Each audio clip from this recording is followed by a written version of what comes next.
जब भी हम किसी बड़े शहर में घुसते हैं, the moment you enter you see a mountain of. दुनिया भर में अनुमानित 3.5 मिलियन टन प्लास्टिक और ठोस कचरा हर साल उत्पन्न होता है।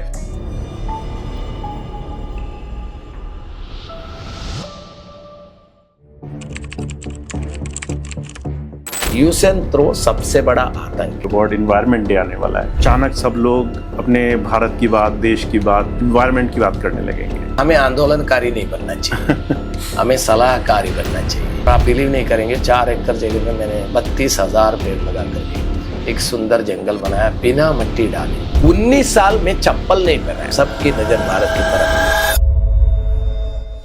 सर आप इतनी अच्छी अच्छी बातें कर रहे हैं, अभी थोड़ी देर पहले मेरा धरती मेरा अभिमान और ये Bharat one. Sir please. Yes, मुझे बहुत अच्छा लगता है। स्मृति वन है, ये हमारे प्रधानमंत्री मोदी जी का एक ड्रीम प्रोजेक्ट था। आपने पुलवामा के शहीदों के लिए, ये गलत फहमी है, ये गलत संदेश है। कोई टावर की वजह से एक भी पक्षी नाश नहीं हुआ है। जो लोगों की मृत्यु ही उनकी याद। लोग कहाँ गए? वो मलबे में दबे हुए हैं या फिर उनको निकाल लिया गया है और वो किसी आसपास के अस्पताल में चले गए हैं। Chain of death in biodiversity. हम लोग क्या कर रहे हैं?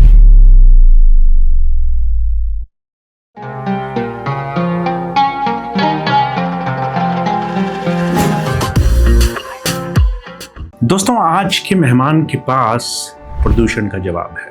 पिछले कई वर्षों के आपके प्रयास से आज हमारे देश के बहुत सारे ऐसे क्षेत्र हैं जहां पर वन, फॉरेस्टेशन और अलग अलग तकनीकी से तेज़ी से तैयार होने वाले जंगलों को बना करके आप देश की समस्या का समाधान बना रहे हैं। आज के मेहमान हैं doctor R.K. Nair, award winning और प्रधानमंत्री मोदी जी के सपनों का एक वन, स्मृति वन कच्छ गुजरात में बनाने का आपने बहुत बड़ा काम किया है। आज के मेहमान से, आज की कुछ चर्चाओं से हम ये जानने की कोशिश करेंगे, हम और आप जैसे शहरों में रहने वाले प्रदूषण में धीरे धीरे ग्लोबल वार्मिंग और बहुत सारी समस्याओं की तरफ फंसते हुए लोगों को कैसे हम अपने जीवन के कुछ प्रयासों से सही दिशा में ले जा सकते हैं, कैसे अपने आने वाली पीढ़ियों और बच्चों के लिए हम इस धरती को रहने योग्य छोड़ सकते हैं। क्या है वो तरीके? आज की इस चर्चा में डॉक्टर R.K. नायर जी के साथ उनके अनुभव से सीखने की कोशिश करेंगे। आइए इस संवाद को अंत तक देखिए ताकि आपको बहुत कुछ अपने जीवन में जानने का मौका मिले। Doctor R.K. Nair. Sir welcome to our this discussion podcast. नमस्ते वंदे भारत। नमस्ते वंदे भारत। सबसे पहले सर हम ये जानना चाहते हैं कि जो प्रॉब्लम है आज के समय में कि पोल्यूशन बहुत बढ़ रहा है और डंपिंग यार्ड्स बढ़ रहे हैं चारों तरफ। आपने देखा होगा, आप तो हर रोज़ इस चीज़ को एक्सपीरियंस करते हैं। इस चीज़ को आज हमारा भारत कैसे समझेगा कि हम कहाँ जा रहे हैं? सर पहला तो मिट्टी, जल और वायु है ना, ये 3 अगर परिशुद्ध है तो हमारी हेल्थ परिशुद्ध, हेल्थ अच्छा है। हमारी हेल्थ अच्छा है, वातावरण का हेल्थ भी अच्छा है। आपको ये समझना है कि आज की तारीख में ये तीनों परिशुद्ध है ही क्या? नहीं है। टॉक्सिक एयर की वजह से एयर पोल्यूटेड हो गया, यूज एंड थ्रो की वजह से पानी पोल्यूटेड हो गया, केमिकल की वजह से भी पानी पोल्यूटेड हो गया। रह गई फिर मिट्टी। मिट्टी भी ऐसे एग्रीकल्चर सेक्टर का सबसे ज़्यादा केमिकल यूज़ करने की वजह से भी मिट्टी पोल्यूटेड हो गया। साथ साथ में यूज एंड थ्रो सबसे बड़ा आतंक है आज की तारीख में, वो भी मिट्टी को पोल्यूटेड कर दिया। तीनों चीज़ पोल्यूटेड हो गया आज। इसमें से कहीं भी आप परिशुद्ध ढूंढने के लिए जाएंगे तो आपको कोई गाँव मिलेगा नहीं। जैसा भी आपने उल्लेख किया है कि अर्बन डंप यार्ड, जी डंप यार्ड आज सबसे बड़ा समस्या बन गया। डंप यार्ड की साइज बढ़ रहे क्यों, ये हमें समझने की बहुत ज़रूरत है। डिग्रेडेबल आइटम की वजह से और रिसाइक्लेबल की वजह से डंप यार्ड का साइज कभी बढ़ेगी नहीं, क्योंकि रिसाइक्लेबल कभी आइटम को कोई डंप यार्ड में डालेगा ही नहीं, क्योंकि वो तो रिसाइकल में जाता है, उसका पैसा मिलता है। तो सर थोड़ा इसको और डिटेल में हम जानना चाहते हैं, क्योंकि जब भी हम किसी बड़े शहर में घुसते हैं, the moment you enter you see a mountain of all this waste material which is from us. हमारे ही द्वारा वो सब है। और आप थोड़ा सा इसको और गहराई में गहराई में मैं ये बताऊंगा कि देखिए हमारा जो डेली नॉर्मली क्या होता है, इंसान के जो डेली यूजेस थिंग्स जो होते हैं उसी से आपका कचरा बनता है। आप घर के बाहर भी अगर कचरा डब्बा रखते हैं तो क्या घर पे यूज किया हुआ आप उसमें डालते हैं। तो आपको सबसे पहला रेड्यूस, रीयूज, रिसाइकल, 3 मॉड्यूल को आप अपने घर पे अपनाना पड़ेगा, छोटे बच्चे से लेकर के बड़े तक इसको अपने को सब आदमी रेस्पॉन्सिबल होना चाहिए। मैं हमेशा बोलता हूँ कि रेस्पॉन्सिबल होकर के सस्टेनेबल फ्यूचर की प्लानिंग होना चाहिए। Must be responsible, then sustainable और इंडस्ट्री तो देन प्रॉफिटेबल होगा तो होगा। वो ये 3 अगर फॉलो नहीं करेंगे तो होगा नहीं। तो आप घर में क्या यूज़ कर रहे हो आप देखने का, आपको बाजार से आप लेके आ रहे कोई चीज़, आप आज 4 टाइप की वेजिटेबल्स लेके आए, आप 4 थैली में लेके आ रहे हैं, स्टॉप इट प्लीज। आपके घर से 4 थैली बंद हो जाएगा, आप समझे ना। आप यूज एंड थ्रो चीज़ें, बच्चे की बर्थडे बना रहे हैं या नहीं तो आप गेस्ट आ रहे हैं, उसको आप सोच रहे हैं यार ग्लास कौन धोएगा, तो उससे अच्छा फेंकने वाला ग्लास में दे दे, धोने की जरूरत नहीं। आप उस एंगल से सोच रहे हैं। और आज क्या हुआ, लोगों की सोच क्या मालूम है, मैं पानी कम वापरने के लिए यूज एंड थ्रो यूज करूं, तो उसकी सोच ऐसा है, लेकिन वो विरुद्ध हो रहा है। वो पानी कम जरूरत पड़ेगा ऐसा वो सोचता है, पानी बचाएं तो यूज एंड थ्रो करने लगे लेकिन गलत चीज हुआ, उसकी वजह से पानी कम हो गई, धरती में पानी का संरक्षण ही खत्म हो गया, क्योंकि उसकी सारी चीज की लेयर बन गई। तो पानी रिटेन हो नहीं रहा, ऑलरेडी कंक्रीट जंगल है, तो उसमें पानी, बारिश का पानी मिट्टी के अंदर जा नहीं रहा, नाले में जा रहा है, नाले से डायरेक्ट आपका समुद्र जा रहा है। तो आपको 1 साल और वेट करना है, और ये ऑपरेट होएगा, उसके बाद आपको बादल बनेगी, फिर बारिश बनेगी, फिर आपको मिलेगा। यूज एंड थ्रो में सबसे ज्यादा आपको मॉनिटरिंग होना चाहिए, सबसे ज्यादा उसमें कॉन्सेंट्रेशन होना चाहिए। प्रशासन इसमें जहां तक जो कदम उठानी चाहिए, बीच में तो आपको पता है कि प्लास्टिक बैन कर दिए, बैन है नहीं। पर क्या सर प्रशासन के करने से ये चीजें कंट्रोल नहीं, प्रशासन से पहला तो मैं बोलता हूं कि हर एक नागरिक रेस्पॉन्सिबल बनना चाहिए, हर एक नागरिक, each and every citizen of this planet. मैं सिटीजन ऑफ दिस कंट्री नहीं बोल रहा हूँ, सिटीजन ऑफ दिस प्लैनेट। इस धरती का सिटीजन को यह समझना है कि यस, मैं कैसा रेस्पॉन्सिबल बनना चाहिए। वो घर से निकलते ही पहले, बाहर निकलते ही ये देखना चाहिए कि रास्ते की दोनों बाजू क्या गिरा पड़ी है, और वो क्यों है, और किसका है, और किसकी वजह से, उसको मैं ना वापरूं। इतना अगर वो सोच लिया, बाजार में एक दिन सुबह इधर से 1000 लोग निकलते हैं, वो 1000 लोग ने ये सोच लिया, तो आपको 10 दिन बाद उस बाजार में कुछ नहीं दिखेगा गिरा हुआ, क्योंकि वो सोच लिया कि भाई ये चीज। पर सर एक जैसे सिनेरियो मन में लेते हैं कि हमें यहाँ से सिर्फ 100 मीटर जाना है, चारों तरफ इतनी गंदगी, इतनी खराब चीजें मिलेंगी, और वो शायद मोस्टली हम ही लोग फैला रहे हैं। जस्ट हम लोग अपने घर से बाहर निकलते हैं, बाहर फेंक देते हैं, गाड़ी से बाहर निकलते हैं, चीजें बाहर फेंक देते हैं। We don't know the consequence of it. नहीं, हमारे अंदर एक सोच क्या बनी है मालूम है सर, मैं आपको बताता हूँ। अगर मैं पूरा दुनिया घूमता हूँ, हर एक गली गांव में नहीं उतरा ऐसे कोई एयरपोर्ट शायद ही होगा, इतनी गली गांव केड़ा के अंदर में घुमाऊं, एक ही चीज हमारे अंदर है कि भाई हम यूज करके कचरे के डब्बे में डालें, कचरा वाला आ रहा है, हम उसको दे दिया, हमारी ड्यूटी खत्म। हम ये नहीं सोच रहे कि वो कचरा वाला कहाँ ले जा रहा है और उसके बाद वो क्या होगा, ये सोचना बहुत जरूरत है। देखो आज आप पढ़ाई कर रहे हैं, तो आप पढ़ रहे क्यों कि आपको कुछ ना कुछ एक नौकरी पे जाना है, आपको पता है कि मुझे नौकरी पे जाना है, आईएएस बनना है, तो मुझे आईएएस लेवल का मैं पढ़ूंगा, तब जाकर के मैं आईएएस बनूंगा, उसके लिए ये एग्जाम देना है, ऐसे ऐसा करना है, वो आप सोचते हैं। इसी तरह आपको ये सोचना पड़ेगा कि यस, मैं ये कचरे वाले को दे दिया आज सुबह, उसके अंदर मैंने क्या क्या दिया और कहाँ वो जा रहा है, वहां से फिर क्या हो रहा है। अगर मैं ये नहीं सोचूंगा कि वहां से क्या हो रहा है, तो फिर ये कभी खत्म नहीं होगा। ये आज आपको जो बाजार में दिख रहा है वो आपको शाश्वत देखना है।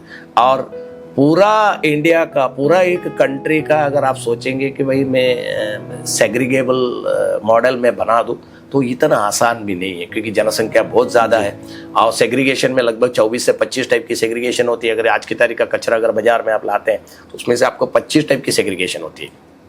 सेग्रीगेशन करके सॉल्यूशन है क्या आप पूछोगे तो यस, छोटी सॉल्यूशन है, कम से कम सेग्रीगेशन हो गया, डंपिंग यार्ड नहीं बनेंगे, डिग्रेडेबल वाले डिग्रेडेबल में चल जाएंगे, और रिसाइकल में चला जाएगा, थोड़ा बहुत वहाँ पड़ा होगा। बाकी का जो है वो जाती है सीमेंट कंपनियों में, बर्निंग के लिए जाता है, भट्टी बर्निंग के लिए।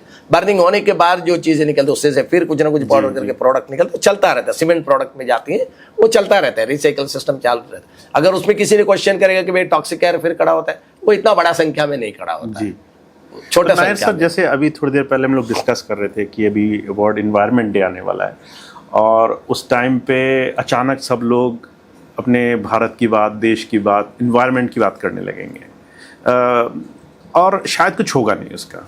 डू यू थिंक कि लोग बस ये सब चीज़ें सोशल मीडिया या रिप्रेजेंटेशन के लिए ही कर रहे हैं?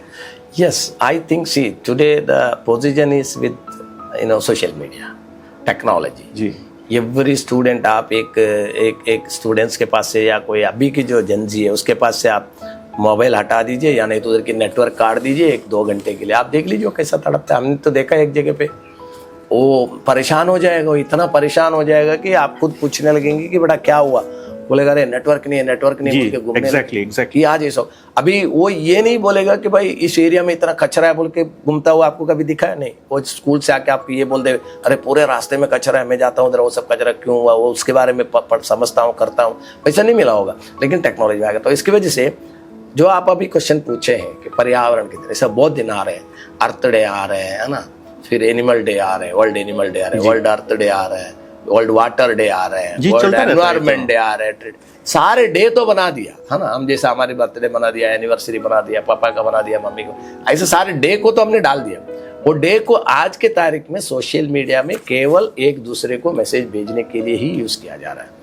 वर्ल्ड एनवायरमेंट डे में हर आदमी एक दूसरे को मैसेज भेज रहा है कि please save mother nature, please save mother earth, earth is our mother, she protected us. बहुत सारे वर्ड्स आपको पढ़ने को मिलेंगे, कोई कविताएं पढ़ने को मिलेंगी, लेकिन हकीकत में उतर करके कर रहे कौन? कोई नहीं जा रहा। 2 लाख करोड़ में एकादा है कोई है बुजुर्ग बेचारा 80-90 साल का है, वो घर से नीचे उतर करके रोड साइड में जो 8-10 पौधे पेड़ दिख रहे हैं उसको रोज पानी डाल रहे हैं। मैं मुंबई सिटी में कभी कभी देखता हूँ, मुझे एक 89 ईयर्स के एक एज का एक अंधेरी में एक बंदा मिला, मुझे बहुत अच्छा लगा। मैं एयरपोर्ट के लिए निकल रहा था सुबह उतर करके, जी। तो बॉम्बे में एक हमारी गेस्ट की फ्लैट, वो अमेरिका में रहते या नहीं रहते, तो उनकी फ्लैट में मैं अर्ली मॉर्निंग फ्लाइट है तो कभी कभी वहाँ आके रुकता हूँ। तो मैं सुबह देखा, मैं 2-3 बार ऑब्जर्व किया, चौथी बार मैं रुक करके उनको पूछा, बहुत अच्छा लगा मुझे।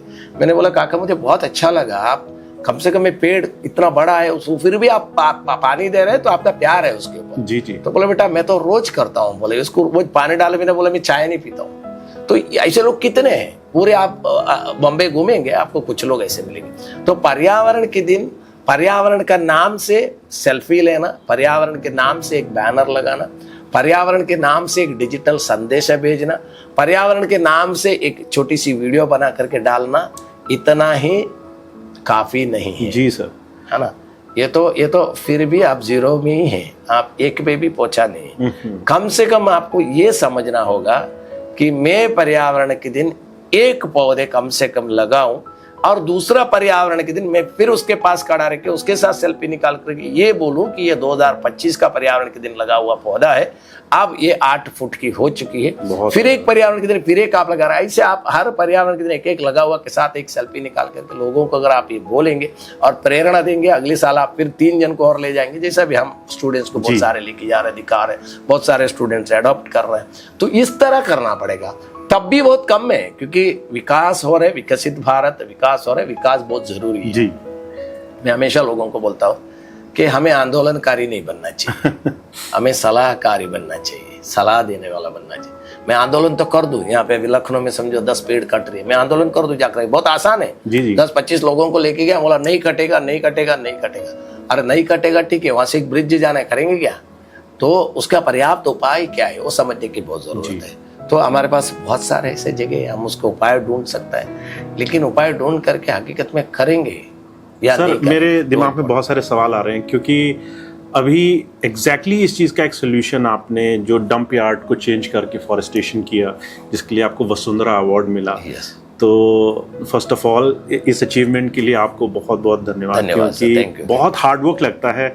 हम लोग तो इमेजिन भी नहीं कर सकते एक पेड़ को लगाना और उस पेड़ को फॉरेस्ट के रूप में बनाने के लिए मेहनत करना। तो सर थोड़ा सा इसके बारे में बताइए कि ये कैसे अचीव किया आपने? सर अर्बन डंप यार्ड जो होता है, मेरा सबसे पहला प्रोजेक्ट अर्बन डंप यार्ड पे हुआ। अर्बन नहीं तो chemical dump yard, Tarapur Maharashtra में, बोईसर में, OS20 पाल फैशन करके वहाँ पे है, पंजाब, ये चरण आहूजा सर, उनके परिवार पर्यावरण पे बहुत उनकी ध्यान रहती है। टेक्सटाइल मिल चलाते, लेकिन पूरा परिवार जो है टेक्सटाइल मिल के साथ साथ पर्यावरण में उनका हमेशा लगाव रहता है। तो उन्होंने ऐसे ही पत्र में मेरे बारे में पढ़ा, मराठी पत्र में, फिर हमारे जो फाउंडर उनको जानते थे, तो बाद में पहचान हुआ, तो उन्होंने मुझे इन्वाइट किया, बोला साहब हमारे फैक्ट्री के पीछे एक प्लॉट है OS20, बोले MIDC ने हमको दिया है ग्रीनरी करने के लिए, क्या इसमें ग्रीनरी हो सकता है क्या? देखा, मैं वहाँ विजिट करने के लिए गया तो अंदर भी जा नहीं पा रहा था क्योंकि इतना केमिकल का स्मेल था। क्या देखा सर? सारे केमिकल की कचरे गोनी पड़ी है, प्लास्टिक पड़ी है, बहुत सारा, एकदम green, purple colour, yellow colour, red colour, मतलब जो जिसको जो मर्जी आई वेस्ट केमिकल ले जाकर के वहां डाला है पूरे उसके अंदर हुई। तो मैंने जाकर के देखा तो मेरा मन बहुत ये हुआ, मैंने बोले यार हम खाली जगह मिल रहे उसको ऐसा कर रहे हैं। तो हमारी जीवियाँ जाएगी कहाँ? छोटे छोटे जो प्राणी पशु पक्षी वो जिएंगे कैसे? जी, उनके लिए कोई तो एक जगह तो ऐसा होना चाहिए कि ठीक है इंडस्ट्रियल एस्टेट के बीच में भी मैं जी सकता हूँ, ऐसा तो कुछ होना चाहिए। तो मैंने उनको बोला सर इसको मैं जंगल बना के देता हूँ आपको। तो बोले नायर जी कैसा होगा ये जंगल?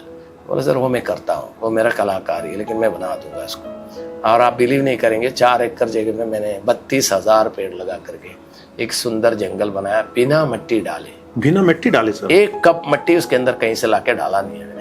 गोमूत्र यूज किया, कोकोपीट, वर्मी कंपोस्ट, राइसर जो मेरी मिक्सरण होती है ऑर्गेनिक की, वो डाल, ऑर्गेनिक की है। और लगभग मैंने उस टाइम में मुझे लगता है 46 या 48 वैरायटी के पौधों को लेकर के, श्रब से फ्लावर है, टिम्बर है, कैनोपी, सब कुछ लेकर के वहाँ जंगल बनाया। 1 साल बाद लगभग 10 से 12 फुट ऊंचा जंगल बन गया। 10 से 12 फुट ऊंचा? 12 फुट ऊंचा जंगल बन गया था। 3 साल में 30 फुट ऊंचा जंगल बन गया। बहुत सुंदर जंगल बना, हनी भी आई उसके अंदर।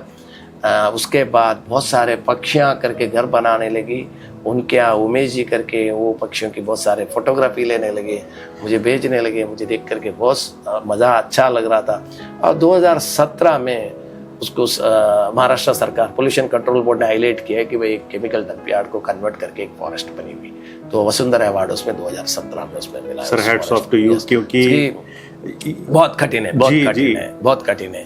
उसको अन्य देश के लोग भी आकर के उसको देखा है।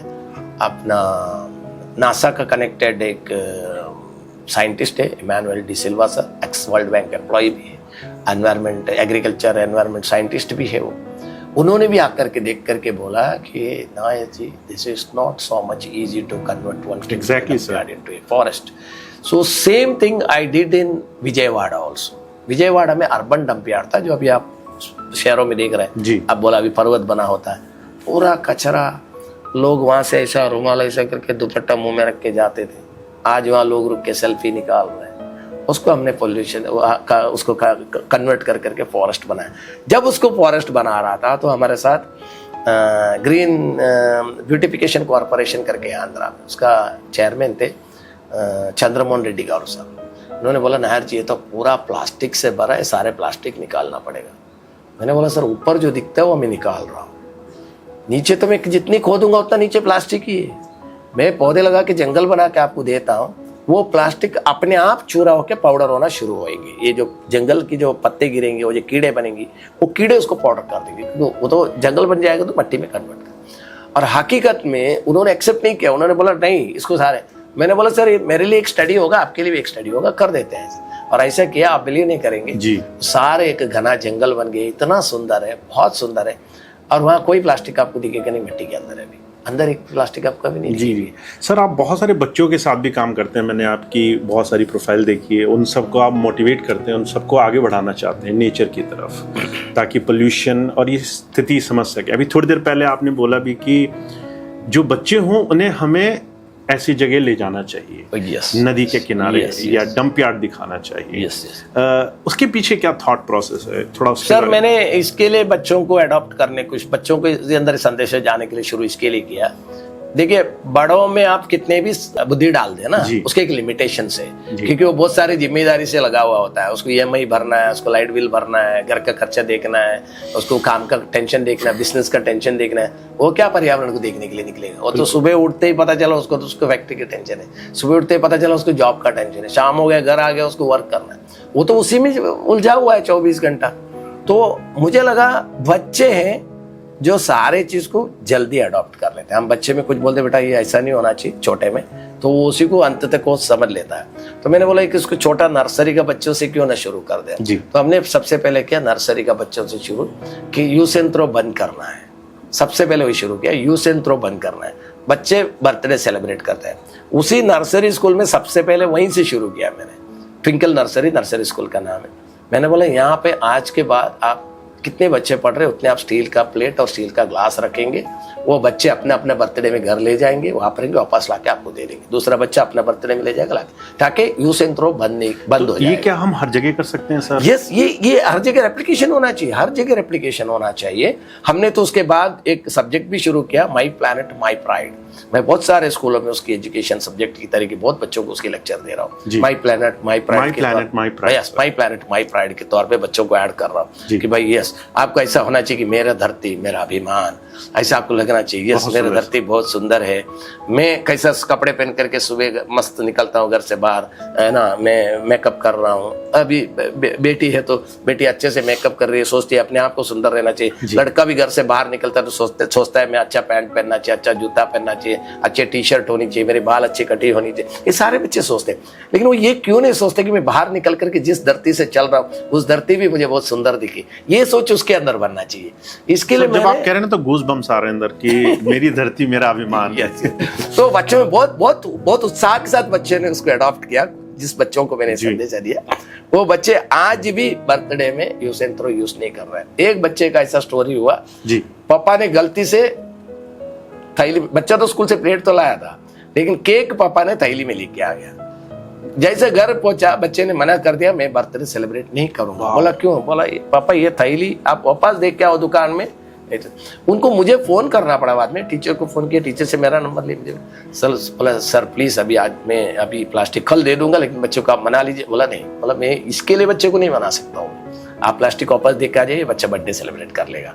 क्योंकि बॉक्स है वो रिसाइक्लेबल है, प्लास्टिक को आपका ये प्लास्टिक तो रिसाइकल होता नहीं, आप उसको वापस, उनको वापस वो प्लास्टिक की थैली फिर दुकान में देना पड़ा। आज भी हमारे घर में भी हम प्लास्टिक बिल्कुल यूज नहीं करते हैं। हमारे घर में हमारे बच्चे भी नहीं यूज करते। सारे कोई चीज ला रहे तो कपड़े की थैली भरपूर रखे हम वही लेके जाते हैं, उसी में लेके आएंगे। हमारे जितने भी हमारे सर्वेंट है उनको भी सब उसी तरह ट्रीट हमने किया हुआ है। इंडस्ट्री में भी आप अगर आप देखेंगे तो चाय वाला चाय लेके आता है, उसको यूज एंड थ्रो कप मना किया हुआ है। तो इस तरह तो बच्चों में डालने के कारण ये है कि बच्चा इसको जल्दी अडॉप्ट करेगा। और मेरा आगे सोच ऐसा है कि sir entire the country, entire the planet, कुछ कंट्री तो बहुत अच्छे से संभाल रहे, नहीं संभाल रहे पर्यावरण को, ऐसा नहीं, सारे बच्चे मेरा धरती मेरा अभिमान का सब्जेक्ट के हिसाब से अपनी जिंदगी चलाना चाहिए। इसके लिए मैंने आपको पहले बोला ऐसा सारे इस आपका इस माध्यम से पॉडकास्ट आज सब लोग देखते हैं, पूरा दुनिया देखता है। आपने बहुत अच्छा मौका बनाया कि एक ऐसे बंदे के साथ आप इसको कर। सर आज आपका पॉडकास्ट बहुत सारे बच्चे देखने वाले हैं yes. बहुत सारे यूथ देखने वाले हैं, and I wish they just follow this one principle very deeply. Yes, तो वो जितने बच्चे इसको देखेंगे, जितने बच्चे इसको सुनेंगे, वो बच्चे को जरूर ये समझना है कि मैं यूज एंड थ्रो यूज नहीं करूँगा, मुझे धरती को समझना है, मुझे धरती से प्यार है, धरती की सारे चीज मेरा रोज का जो सुबह से लेकर के शाम तक मैं जो उपयोग कर रहा हूँ वो सारे मुझे धरती फ्री में दिया है। धरती किसी की चार्ज नहीं कर रही है, बिल्कुल सर, कोई भी चीज के लिए। कोई नदी बह करके आपके घर के बाजू, अगर मैं तो हमेशा ये कहता हूँ कि पूरी भारत में एक नदी भी हो सकती है, अगर ऊपर वाला चाहता था तो एक ही नदी रखता, गंगा नदी, बस दूसरी कोई नदी है नहीं, चाहिए तो जाओ गंगा से पानी लेके और सुबह जाओ 3 दिन बाद आके पी लो, ऐसा कर सकता था। लेकिन ऐसा नहीं किया उसने। हर डिस्ट्रिक्ट, हर गांव, हर गली के अंदर एक एक नदी का टुकड़ा दे दिया, हर एक कुआं खोदा उधर उसने पानी दे दिया, हर एक जगह आप कृषि कर करके उसमें से उत्पन्न निकाल रहे हैं, हर जगह पे आपको पहाड़ दिया है, हर जगह पे आपको जंगल दिया, हर जगह पे आपको फूल के पौधे दिया, सब कुछ दिया उसने। इतना सारा देने के बाद हम लोग ने क्या रिटर्न में दिया, ये बहुत सोचने जैसा है। हम लोग रिटर्न जो दे रहे हैं वो कुछ भी नहीं। इसके लिए बच्चे माई प्लैनेट माई प्राइड के अंतर्गत प्रकृति के बारे में प्राकृतिक रूप से बच्चों को एक स्नेह होना चाहिए और एक अभिमान होना चाहिए कि हाँ इस धरती को मैं खराब नहीं करूंगा। वसुदैव कुटुंबकम केवल शब्दों में नहीं होना चाहिए, केवल अक्षर में नहीं होना चाहिए, हमारे अंतराल में होना चाहिए। जब वो अंतराल में होगा तो एक एक कीड़ा कृमि जो है उसको भी इस भूमि में जीने के अधिकार ईश्वर ने दिया है, प्रकृति ने दिया, जिसने भी इसको बनाया, क्रिएटर। मैं उसको कोई नाम नहीं दे रहा हूँ ताकि फिर वो कुछ रिलीजियस में चला जाए, तो मैं उस तरफ नहीं जाना चाहता हूँ। मैं ये बोल रहा हूँ जिसने भी इसको बनाया, किसी ने हमने देखा नहीं, बहुत सुंदर बनाया है और उसने सब कुछ पहले बनाया, अंत में इंसान को बनाया, बहुत सुंदर। और इंसान को उसने बुद्धिजीवी बनाया। क्यों बुद्धिजीवी बनाया? कि इतनी बड़ी बनावट को देखने के लिए कोई तो एक बुद्धिजीवी की जरूरत है। लेकिन उसने कभी ये नहीं सोचा होगा कि उसी बुद्धिजीवी इसको नष्ट कर करके मैं ही इस भूमि में श्रेष्ठ हूं ऐसा बोलने की कोशिश करेगा। और ऐसी कोशिश हम लोग ने किया है अभी। इसकी वजह से सृष्टि ने भी अपना तांडव बता दिया। कोरोना नाम का छोटी सी एक कीड़ी को तैयार किया और बोला कि ये तुम्हारे आंख में भी दिख नहीं रहा है, लेकिन तुमको घर से बाहर आने में मजबूर हो। बिल्कुल। हम तो इतनी डर के ताला मार के अंदर खड़े रहते थे कि कोई गन लेकर के बाहर खड़ा है। जी जी जी। तो ये प्रकृति ने बताया कि नहीं, तुम ताकतवर नहीं है, तुम भले कितना भी टेक्नोलॉजी सीख लो, तुम ना भूकंप रोक सकता है, ना जल प्रलय रोक सकता है, ना अति गर्मी को रोक सकता है। सही सर। अगर वो रोक सकता है तो मैं खुद, प्रकृति बोल रही है कि मैं खुद रोक सकता है, तुम नहीं रोक सकता है। तो अगर मैं खुद रोक सकता है तो मेरी ताकत समझ लो। तो मेरी ताकत के सामने तुमको हमेशा झुक करके जीवन जीना है। बहुत। तो आज सबकी हमको कदर करने की जरूरत है। हम आज कोई जीव राशि की कदर नहीं करते हैं। पक्षियां मर रही है तड़प तड़प के, छोटी छोटी प्राणियां तड़प तड़प के मर रहे हैं, मधुमक्खी एग्रीकल्चर सेक्टर में केमिकल स्प्रे कर रहे हैं, एक ही दिन में हजारों मधुमक्खी और फ्लाइंग ड्रैगन बटरफ्लाई तड़प तड़प के मर रहे हैं, छोटी पक्षी तड़प तड़प के मर रहे हैं। पूछ रहा है कौन? कोई नहीं पूछ रहा। उससे बना हुआ उत्पन्न को खा के हम भी बीमार पड़ रहे हैं। वो बाद में सबसे पहले हमें बताइए कि ये फॉरेस्टेशन के लिए आपने बेसिक नॉलेज कहाँ से ली? कोई ऐसा पर्टिकुलर कोर्स किया, कुछ इस तरीके से जानकारी ली? कैसे आपको पता चला कि ये करना चाहिए? नहीं सर, ये बहुत जन का सवाल है आपके जैसे ही। जी। मैंने कोई कोर्स नहीं किया है। ओके। मैं बचपन से ही जंगल के अंदर रहा हूँ। कर्नाटक में 4 साल का जब था तब मैं कासरगोड से, केरला में जन्म हुआ, 4 साल का तब कर्नाटक में। जी। जब कर्नाटक में आया तो मैं सुಳ್ಯ में जालसूर नाम का जगह है जिसमें एडमेकर करके एक एरिया है। It is a forest area, 2 valley है ऐसा, उसके बीच में अंदर जंगल में हमारा घर है, अभी भी वहीं घर है। जी जी। तो हमारे पापा उस काल में उधर आए और 6 एकड़ जगह लिया उधर। बहुत गरीबी थी, वहाँ रहता था। तो फार्मिंग सेक्टर में खेती में जाकर के काम करने का मौका था। हमारे यहाँ तो थोड़ी सी खेती थी, तो पैसे की प्रॉब्लम की वजह से सैटरडे संडे दूसरी खेती में जाना है काम करने का, ब्राह्मण का वहाँ से। तभी से प्रकृति के ऊपर इतना प्रेम, प्रकृति और प्राणी के ऊपर इतना प्रेम रहता था कि हर पौधा, एक घास के बारे में भी तब उगता है, वो घास को निकालने के टाइम में मुझे ऐसा लगता था कह रहे उसको निकालेगा तो दर्द तो नहीं होगा, ऐसा सोचता था। ये आपकी क्यूरियोसिटी थी हर ये उस टाइम से। तभी ये नहीं सोचा कि कुछ साल बाद आकर के मैं कोई जंगल बनाने वाला होगा, कभी नहीं सोचा। और सैटरडे संडे फिर ये जो वृक्षारोपण की टाइम होती है, बरसात के टाइम में वन संस्करण परिस्थिति जब भी होती है, उस टाइम में फॉरेस्ट डिपार्टमेंट सब पौधे लेकर के आती थी, ट्रक भर के सब जंगलों में लगाना है, तो आदमी लोग को ले लेते थे, पैसा देते थे। तो हम लोग पैसे के लिए उनके साथ जा करके पौधे लगाता था। तो पौधे लगा के जो बना हुआ जंगल, हमारे घर के सामने जंगल बनी है, समझ लो मेरे पीछे बाजू पूरा पहाड़ आज की तारीख में फॉरेस्ट है। तो उस तरह काम करता था। और दूसरे एक चीज मुझे अभी ऐसा लग रहा है कि ये चीज पहले से मेरे में ईश्वर ने डाला है, इसका मतलब क्योंकि मैं स्कूल से आकर के बैग घर से अंदर बाहर छोड़ करके सीधा जाता था जंगल के अंदर। तो माँ बहुत डांटती थी मुझे कि क्योंकि हमारे एरिया में जानवर बहुत है, तो नहीं डुक्कर ऐसा कर देगा वैसा कर देगा, मत जाओ। लेकिन मैं नहीं सुनता था। मैं वहाँ जाऊँगा, वहाँ जा करके कुछ ना कुछ जंगली फल गिल तोड़ के आएगा, फिर आएगा घर पे, दौड़ के आता था। वो एक हॉबी थी मेरे को, छोटे से था। फिर मैं हमारे घर के सामने एक काजू का झाड़ था, उसके ऊपर टॉप में 2 ब्रांच के बीच में एक प्लाई ऐसा रख के, लकड़ा रख के एक बैठने के जैसा बनाया था। मैं जब भी मैं पढ़ाई करता था तो उसके ऊपर जाके बैठ के पढ़ता था। हमेशा घर के अंदर बैठ के कभी पढ़ा नहीं। जब भी मुझे रीडिंग करना है तो मैं उसके ऊपर जाता है बुक लेके, और वहां बैठ के बहुत डांट का आता था, लेकिन बैठता था उधर ही, मुझे बहुत अच्छा लगता। तब भी कभी ये नहीं सोचा फ्यूचर में कभी ऐसा बनेगा, कभी नहीं। घर वाले भी नहीं सोचा कि ये बंदा आगे जाकर के कोई जंगल बनाने वाला हो, कभी नहीं। लेकिन फिर कालक्रमेण क्या हुआ, 19 साल में चप्पल नहीं पहना है, 19 ईयर्स मैंने चप्पल नहीं पहना। 2013 तक मैं चप्पल नहीं पहना। 2013 से अभी समझ लीजिए लगभग 12-1 साल हुआ मैं चप्पल वापस पहनने को शुरू करके।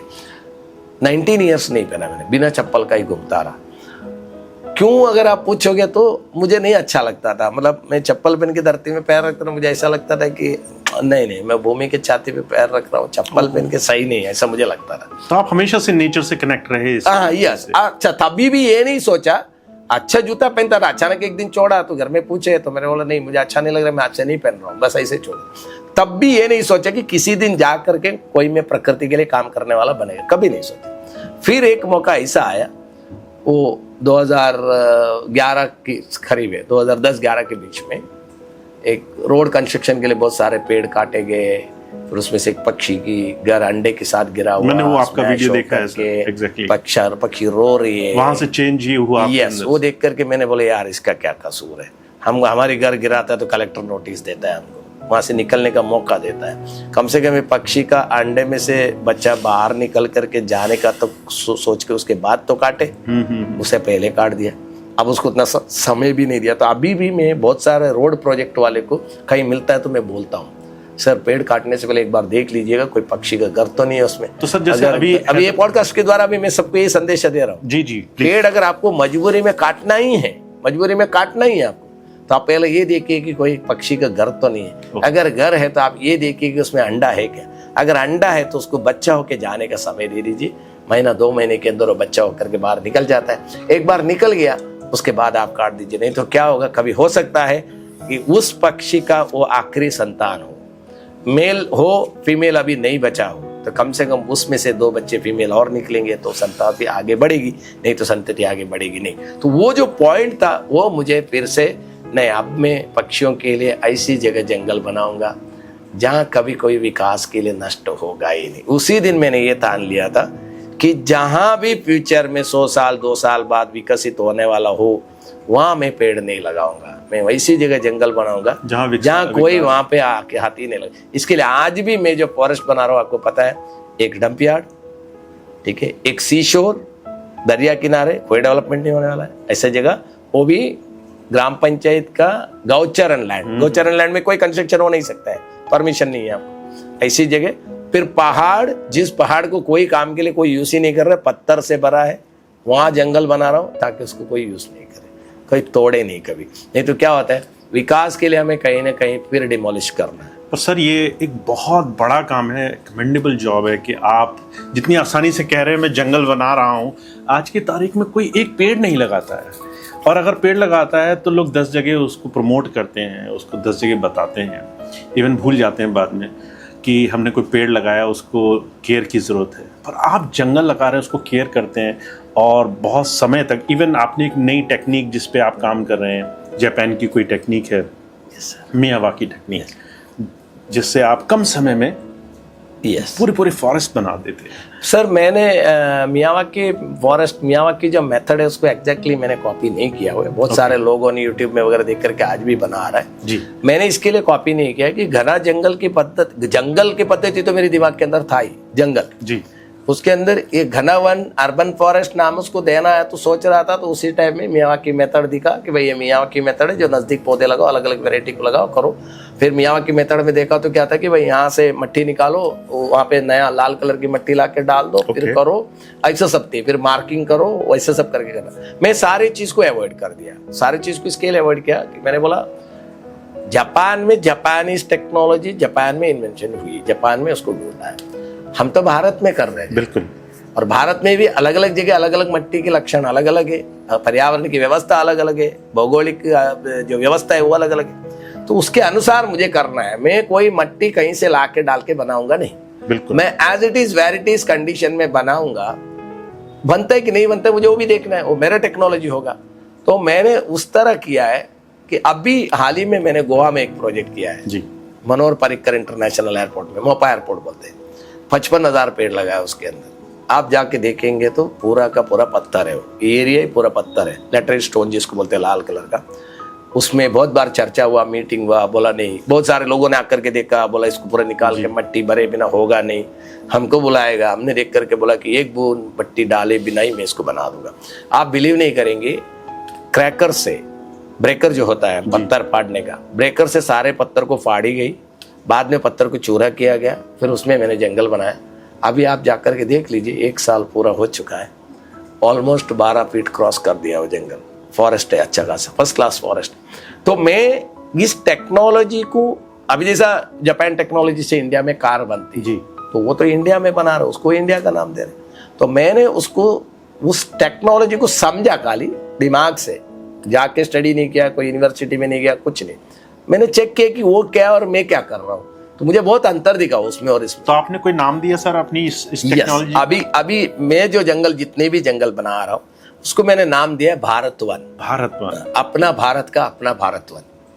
सर आप इतनी अच्छी बातें कर रहे हैं। अभी थोड़ी देर पहले मेरा अभिमान, मेरा धरती मेरा अभिमान, और ये Bharat one. Sir please. Yes, मुझे बहुत अच्छा लगता है ये, अपना भारत का अपना भारत वन। बहुत अच्छा लगता है। ये संदेश आदरणीय प्रधानमंत्री नरेंद्र भाई मोदी जी तक पहुंचा है, शायद उन्हें भी बहुत अच्छा लगा होगा कि अपना भारत में अपना भारत वन बन रहा है, हर चीज हम मेक इन इंडिया कर रहे हैं। क्योंकि भारत के लोग सर, मैं इसके लिए वो बोल रहा हूँ, भारत के लोगों के अंदर इतनी ज्ञान है सर, वो दूसरे देशों में जा करके उनको टेक्नोलॉजी देख करके उस देश की विकास कर रहा है। आपको पता ही है, हर चीज आप गूगल से लेकर के हर चीज को, नासा से लेकर के हर चीज को अगर आप देखेंगे तो उसमें एक से एक जो साइंटिस्ट, एक से एक जो बड़ा बंदा जो बैठा है, जो टेक्नोलॉजी देने वाला जो बंदा बैठा है, वो आखिरकार हमारा भारत का मिट्टी का है, भारत का मिट्टी का उसका जन्म है, यहाँ से हो गया है। तो आज इसी तरह भारत विश्व गुरु की तरफ एक नक्शा डाल करके बैठा है, सबकी नजर भारत की तरफ है।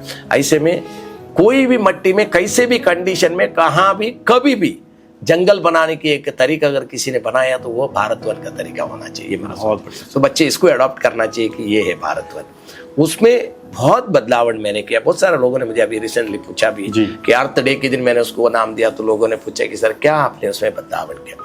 मैंने बोला मैं कभी उसमें मिट्टी ला के डाल नहीं रहा हूँ, मैं वो जो बोल रहे सब मार्किंग करके मैं प्लांटेशन नहीं कर रहा हूँ, मैं उस जगह की क्या परिस्थिति है उसको देखते हुए मैं कोई लेवल नहीं कर रहा हूं। तो सर क्या हम पूछ सकते हैं बेसिक प्रिंसिपल आपका क्या है जिससे आप भारत वन को इंट्रोड्यूस करते हैं? जगह देख लेता, अभी जैसे आप लखनऊ में मैं हूँ जी, लखनऊ में आया, देखा आपने एक जगह मुझे दिखाया, मैं जा करके देखा, जगह देखने का मैंने अंदाजा लगा दिया कि भाई बारिश में इसमें पानी भरती है कि नहीं भरती है, और कोई प्राकृतिक आपदा से कुछ नाश होगा कि नहीं होगा, प्राणी यहाँ करके नाश करेगी तो मुझे फेंसिंग करना है, फेंसिंग करूंगा। फिर पानी का व्यवस्था के लिए मुझे वहाँ खारा पानी अगर होगा तो मुझे मीठा पानी कहाँ से लाना है, और मुझे कोई पहाड़ तोड़ करके या कहीं पे भी नष्ट कर करके वहाँ मिट्टी डालना नहीं है। बाई चांस अगर मुझे लगा कि भाई ये वाटर लॉगिंग के टाइम, बारिश के टाइम में या 3-4 फीट पानी भरती है, मैं क्या योजना बनाऊंगा कि मुझे एक तालाब बनाना है, मैं उस तालाब की मिट्टी इसमें डालूंगा ताकि मेरी मिट्टी के लिए एक तालाब भी बन गई पानी के संरक्षण के लिए, और यहाँ पे मेरे जंगल भी बन गए। एक चीज से दो चीज बनेगी मेरी। मैं उस मॉड्यूल से काम करता हूँ। बहुत सारे लोग ऐसे नहीं करते हैं, ट्रक वाले को बोलेंगे कि भाई मुझे 300 ट्रक मिट्टी दे दो, वो कहीं ना कहीं से पहाड़ तोड़ेगा, मिट्टी लेके आकर डाला, मतलब एक जगह पहाड़ नाश कर रहा है और एक जगह आप जंगल बना रहे हैं। मैं वो मॉडल नहीं कर रहा हूँ। और जेसीबी से खोदने की जरूरत है कि नहीं है वो मैं देखता हूँ। अगर मुझे लगा खोदने की जरूरत है जेसीबी या ब्रेकर की जरूरत है तो ब्रेकर, अगर कचरा बहुत सारा है तो कचरा हटाना है तो हटाना। फिर मैं ये देखता हूँ कि वहाँ पे मुझे गौमूत्र कितना डालना है। गौमूत्र सर आप हर प्रोजेक्ट में मेरा गौमूत्र, इवन मुझे यूएई में बुलाएगा तब भी मैंने उनको बोला था कि मुझे इधर भी गौमूत्र डाल के ही बनाना पड़ेगा, अगर बनाना है तो। रेती में भी मैं बनाता हूँ तब भी गौमूत्र। तो क्या गौमूत्र की इतनी गौमूत्र में बहुत ताकत है सर, वो मिट्टी का जो गुणवत्ता है उसको बढ़ाता है। बहुत सारे जीवाणु जब वो स्पर्श हो जाता है मिट्टी के अंदर तो मिट्टी, मैंने आपको पहले ही बोला सर, सृष्टि बहुत बड़ा है, आप इसका अंदाजा लगाना बहुत मुश्किल है। इसके एक उदाहरण मैं आपको दूंगा, छोटी सी एक उदाहरण आपको ऐड कर रहा हूँ, बहुत सारे हैं लेकिन एक ऐड कर रहा हूँ। स्मृतिवन जब मैंने बनाया कच्छ में, कभी मैंने भी ये नहीं सोचा कि मैं इस जंगल बनाने के बाद यहाँ पे इतनी प्राणियां और पक्षियां पशु सब आएंगे, मैंने कभी नहीं सोचा। मैंने केवल जंगल बनाया, मैं केवल पौधे लगाया उधर, है ना, कितने सारे लेबर लिया, फिर पौधे लगभग 5 से 5.5 लाख पौधे लगा चुका है। आज की तारीख में अगर आप जाके देखेंगे तो आपको 1000 से अधिक पक्षियां मिलेंगी, 80 से ज्यादा वैरायटी की पक्षियां हैं, 33 वैरायटी ऑफ रेप्टाइल्स है वहां पे, बटरफ्लाई और ये सारे 21 से अधिक वैरायटी की है। छोटे छोटे प्राणियां 11 से प्लस वैरायटी के वहां पे। 50 चेक डैम में से 22 चेक डैम में ये मई में भी पानी है, पर्वत के ऊपर कच्छ में, कच्छ रणभूमि बोला जाता है। और उसके अलावा 3 चेक डैम में 1000 से अधिक मछलियां अपने आप आई है। तो मेरे एक सवाल अभी भी यही है लोगों से कि ये सारे कहां से आए। मैंने ना व्हाट्सएप करके मंगाया, ना जीमेल से मंगाया, ना ईमेल से मंगाया, ना मैं कहीं से इंपोर्ट किया है, मैंने सिर्फ पौधे लगाया। इसका मतलब प्रकृति बहुत ताकतवर है, प्रकृति के अंदर बहुत कुछ छुपा है। आप उसको जगह दे दीजिए, आप उसको स्पेयर कर दीजिए कि यस ये रहने दो इस चीज के लिए, उसके अंदर बहुत कुछ निकलेगी। अभी मैं आपका इधर ही बाहर जाकर के निकल करके देखा तो 2 स्क्विरल इधर उधर भाग रहा है। कारण क्या है, अगर आपका वहां सीमेंट और पेवर ब्लॉक होते तो नहीं भागते हो, बिल्कुल नहीं, है ना, आपको देखने को नहीं मिलता, क्योंकि हरियाली आपने इतना रखा है कि उसको जीने का रास्ता रखा है ना। बंदर आ रहे हैं उसके लिए आपने फल रखा है, वो अपना फल उसमें से काट के जा रहा है ना, उसको भी अच्छा लग रहा है क्योंकि वो उसी का ही जगह था, हमने वहाँ पे घर बनाई तो उसके लिए भी थोड़ा जगह वहाँ पे आपने छोड़ा है। तो इस तरह उसमें बहुत सारे बदलाव मैंने किया। फिर बायोमिक्सचर्स उसमें ऐड करता हूँ, फिर मार्किंग नहीं करता हूँ पौधे लगाने के लिए। सर मैं अपने दर्शकों को, अपने बच्चों को एक बार बताऊं कि ये जो स्मृति वन है ये हमारे प्रधानमंत्री मोदी जी का एक ड्रीम प्रोजेक्ट था, सपनों का जंगल जो उन्होंने आपसे चाहा कि कच्छ में आप बनाएं, जिसे रणभूमि आप कह रहे हैं, जहाँ कुछ आसानी से नहीं होता, और वहाँ आपने लाखों पेड़ लगाए और कई वैरायटी के पेड़ लगाए, और आज वो बहुत सुंदर जंगल, कई फीट ऊपर उसके पेड़ पौधे, वो आज वहाँ तरह तरह के पक्षी हैं। तो सर वैसे तो हम आपको इतना धन्यवाद नहीं दे सकते जो आप हमारी प्रकृति के लिए कर रहे हैं, पर आपसे लोग सीखें, ये बहुत ज़रूरी है आज के समय में। सर एक छोटी सी चीज़ और मैं बोलूँगा ना सर, आपने पुलवामा के शहीदों के लिए और बहुत से ऐसे लोगों के लिए भी इस तरह का वन बना करके उसको समर्पित किया है। यस, कई हजार वृक्ष लगा करके। आपकी एक टेक्निक है कि आप शायद केमिकल्स नहीं यूज़ करते हैं। यस, आप स्ट्राइविंग टेक्निक पे ज़्यादा विश्वास करते हैं कि दो पौधों के बीच में एक पौधा अपने आप को बचाने के लिए जो अपने अंदर की शक्ति, उसके बारे में थोड़ा सा बताइए सर, और डिटेल में कैसे ये चीज़ काम करती है। सर क्या हुआ, मैं हमेशा दिन रात मेरा प्रकृति के लिए सोच रहता है, दिन रात सोचते रहता हूँ, है ना जी। मेरा जीवन के साथ साथ प्रकृति के लिए सोचता रहता हूँ, क्योंकि प्रकृति ने मुझे जीवन दिया, इतना अच्छा व्यवस्था दिया, तो मैं यार कुछ कंट्रीब्यूशन नहीं कर रहा हूँ। प्रकृति पंचभूतानि, शास्त्र ऐसा बोलता है, पंचभूत से जुड़ा हुआ प्रकृति है ना। तो मैं बोलता हूँ हम लोग क्या दे रहे, कुछ नहीं दे रहे, वापर सब कुछ। तो ऐसे में जब पुलवामा का जो ये हुआ हादसा हुआ जी, मैंने देखा टीवियों में, पत्र में, सोशल मीडिया में बहुत सारे लोग कैंडल लेकर के निकल रहे हैं, बहुत सारे लोग बैनर लगा करके निकल रहे हैं, बहुत सारे लोग क्राउड में खड़ा कर करके उसको शांति संदेशा दे रहे हैं, 2 मिनट का मौन प्रार्थना कर रहे हैं। मैंने बोला सबने इतना सब किया, प्रकृति में क्या हुआ? जान तो उनकी चला गई, वापस तो आने वाला है ही नहीं जी।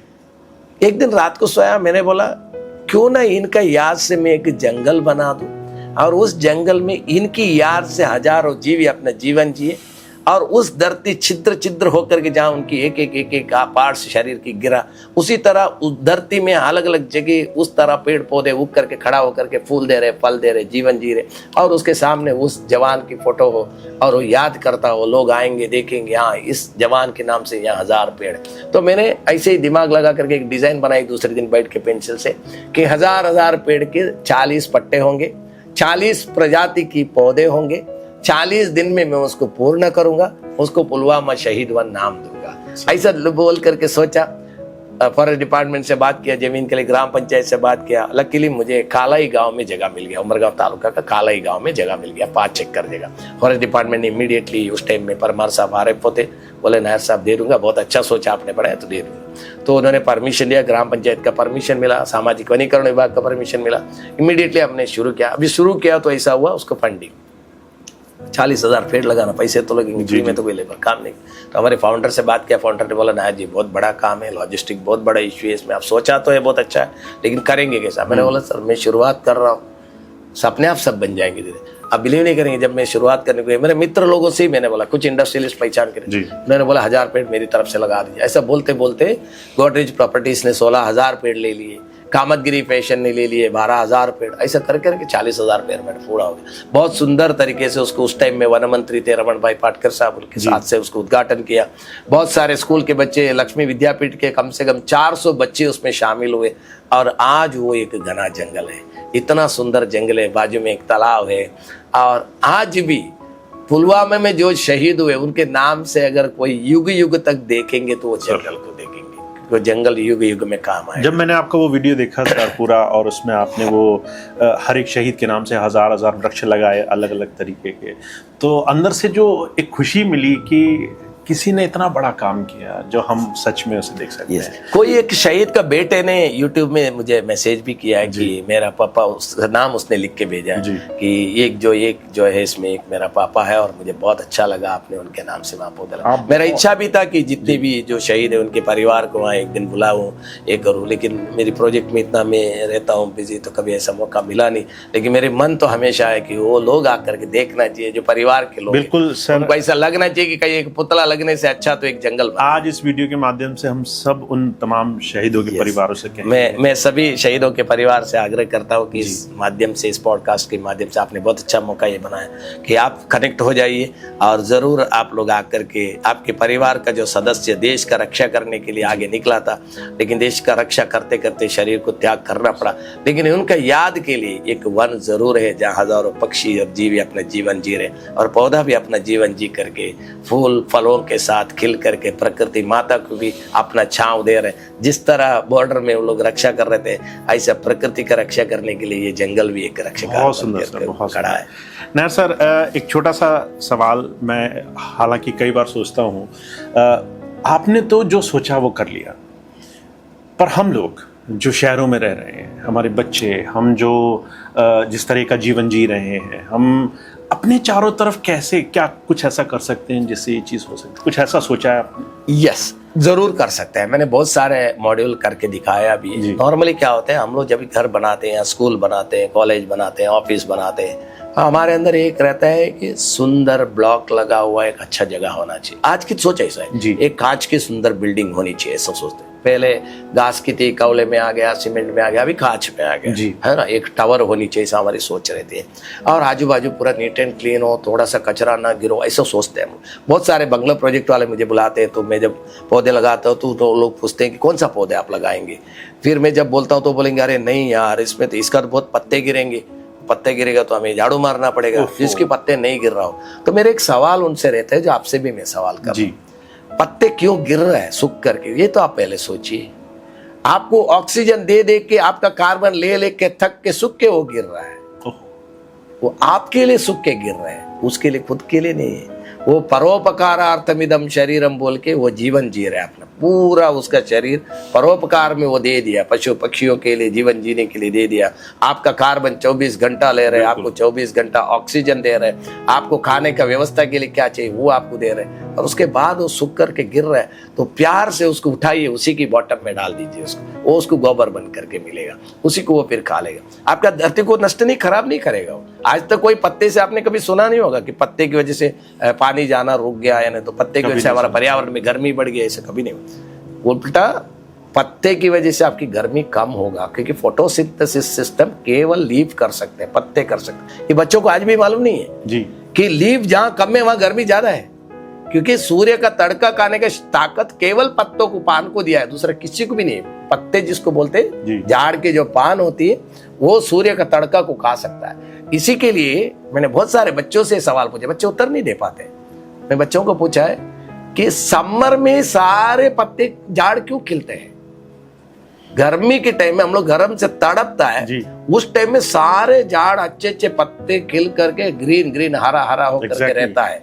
ये इसके लिए रहता है कि प्रकृति में उस टाइम में सूर्य का तड़का का प्रभाव इतना रहता है, धरती भी गर्म होगा, धरती में रहता हुआ छोटे छोटे जीवाणु भी गर्मी से जीव नहीं कर पाएंगे, जीवन नहीं चला पाएंगे। इसके लिए मैं पत्ता खिल करके बड़ा घना बन करके धरती को छांव दे दूं, ताकि मेरी छांव से जीवाणु अपना जीवन जी सके। ऐसी एक उसके अंदर कितना बड़ा उदार सोच है, स्वार्थता में परमार्थता जिसको हम लोग अगर बोल सकते हैं, वो आप प्रकृति से सीख लो। इसके लिए आप अपने घर के आजू बाजू सीमेंट का कंक्रीट बनाने के बदले में ज्यादा से ज्यादा, आप जैसे यहाँ किया ऐसा, आप बाहर निकलो तो चारों तरफ आपको जंग पौधे दिखे, झाड़ दिखे, भले प्राणी पशु पक्षी सब आकर के उसमें रहता हो। लोग बोलते हैं सर मूंगी आता है, ये आता है, वो आता है, कोई मूंगी कोई इंसान को आज तक खाया नहीं उसको भी जीने दीजिए, उसको भी जीने दीजिए, आपको भी ठंडक मिलेगी, एसी की जरूरत नहीं पड़ेगा, छांव में आप भी रहो। पत्ते गिरेंगे, झाड़ू मार करके उसमें डालिए, आपका भी एक्टिविटी होगा, थोड़ा एक्सरसाइज हो जाएगा। आप सुबह मिशन में वॉकर में चल रहे हैं, आप सुबह मॉर्निंग वॉक में इतना किलोमीटर दौड़ने की कोशिश कर रहे हैं, उससे अच्छा आपका ही आंगन में आप झाड़ू मार मार करके वो पत्ता निकाल करके उसको झाड़ को डालने का काम कर दीजिए। आपके लिए एक एक्सरसाइज भी हो गया और आपका प्रकृति सुंदर भी हो गया। इस तरह सब लोग अपना अपना कॉन्ट्रीब्यूशन दे सकते हैं। स्कूल के आंगन में लगा दो, बिल्डिंग के आंगन में लगा दो, कम से कम कॉन्क्रीट यूज करो, और ज्यादा से ज्यादा मैं बोल रहा हूँ पौधे लगा करके जंगल बना, ऑर्नामेंटल को रिड्यूस कर दो। लॉन जो ग्रीन दिखते आजकल सबको शौक है, आप देखा होगा, एक ऑफिस बनाते तो ऑफिस के सामने बड़ा लॉन बना देते हैं, आंख के लिए बहुत सुंदर है, लेकिन प्रकृति के लिए उसमें से एक पैसे का बेनिफिट नहीं है। ना टेम्परेचर एब्जॉर्ब करता है, ना बारिश का पानी एक बूंद रिटेन नहीं होते, किसी को पता नहीं है।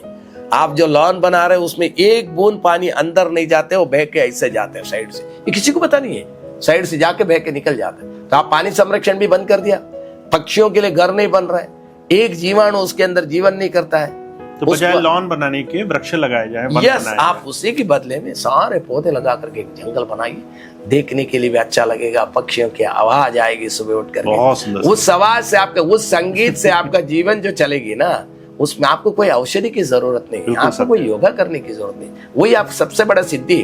पुराण में ऋषि मुनि लोग ने, संत महामुनि लोग ने जितने भी ज्ञान लिया हो, सारे वृक्ष के नीचे बैठ करके ज्ञान लिया है, उस वृक्ष से मिला, उसको फिर पुस्तक में, ग्रंथ में, शास्त्रों में फिर उतारा गया, कोई ऊपर से नहीं आया, ये सारे वृक्षों से आया है। वृक्ष के नीचे गुरुकुल होते थे, जो आज हमारी कंक्रीट बिल्डिंग में हो गया। तो आज वृक्ष का महत्व जो है वो बहुत बड़ा महत्व है। इसको अभी की जो जनरेशन, अभी जैसा आपने बोला कि अभी के लोग घर बनाते वक्त, ऑफिस बनाते वक्त जरूर इसको अपनाना चाहिए, जरूर इसको। तो सर जैसे आप कई बार आप बाहर, भारत से बाहर भी जाते होंगे दूसरे देशों में, सिंगापुर, जापान, दूसरे ऐसे देश, मलेशिया वगैरह, तो वहाँ पे आपने देखा कि आज से 50 साल पहले वहाँ भी यही सब समस्याएं थी, प्रदूषण की, गंदगी की, कूड़े की, हर तरफ ये रिसाइकिल वाली चीज़ें नहीं थी। पर उन्होंने एक बहुत बड़ा परिवर्तन किया। वो परिवर्तन आपके माध्यम से कुछ जगह तो हो रहा है, देश की सरकार भी कोशिश कर रही है, और आप कई युवाओं को, बच्चों को भी बता रहे हैं कि कैसे उस चीज़ को करना चाहिए। क्या आप ये वन से, वृक्षों से भारत की परेशानी सुलझते हुए देखते हैं कि सारी परेशानी इससे सुलझ सकती है अगर हम वृक्ष लगाएं, पौधे लगाएं, बहुत सारे वन बनाने की कोशिश करें?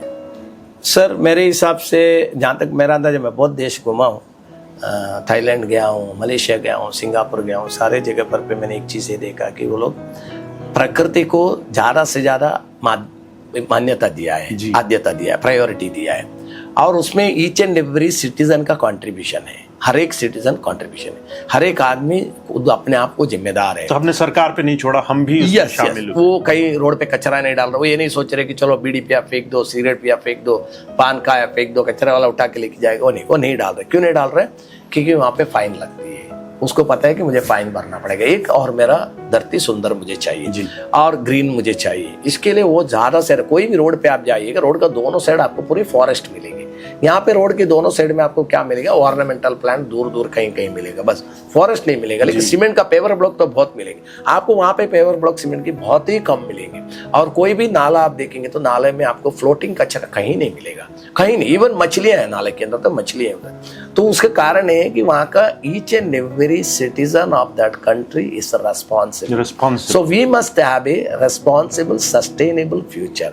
That is starting from our home, from individuals, not by only the government. So only government is not responsible for that. Each and every citizen is need to take the responsibility of these all things. इसी के लिए मैंने पहले कहा ऐसा ही, स्वच्छ रहना तो आपको क्या करना है ना? इसी के लिए माई प्लैनेट माई प्राइड, मेरा धरती मेरा अभिमान में संदेशा बच्चों को देने का कारण यही है कि बच्चे कुछ वहां से ये सीखे कि हाँ, मेरा धरती को सुंदर रखने में मेरा योगदान क्या होगा, मेरा योगदान क्या होगा, ऐसा सोचना। सबकी योगदान नहीं सोचना, उसको इंडिविजुअल एक का सोचना। अपने बारे में जब एक से होगा, वो 10 का होगा, वो 100 का होगा, 1000 का होगा, इस तरह वो आगे बढ़ेगा। इसी तरह ही संभालना पड़ेगा, अन्यथा अभी हम लोग देख रहे हैं ऐसे ही जल प्रलय आएगा, उसमें सारे व्हीकल्स तेलते हैं, मछली इसकी जैसा माचिस बॉक्स जैसा आप देख ही रहे हैं। ये अभी आगे तो और बहुत देखना बाकी है। 3 लेयर का पानी खत्म हो चुका है, 4था लेयर आप अभी ले रहे। 4था लेयर के बाद 5वां लेयर का पानी आप पी नहीं सकता है। अभी एक बच्चा है, वो 2 बर्थडे में पौधे लगाए थे हमारे पास आकर के। 3रा बर्थडे में वो कभी सामने सोचता रहे कि सामने से बोले मुझे कि अंकल कहाँ पौधे लग रहे, मैं आके लगाऊं, नहीं। 4था में भी नहीं।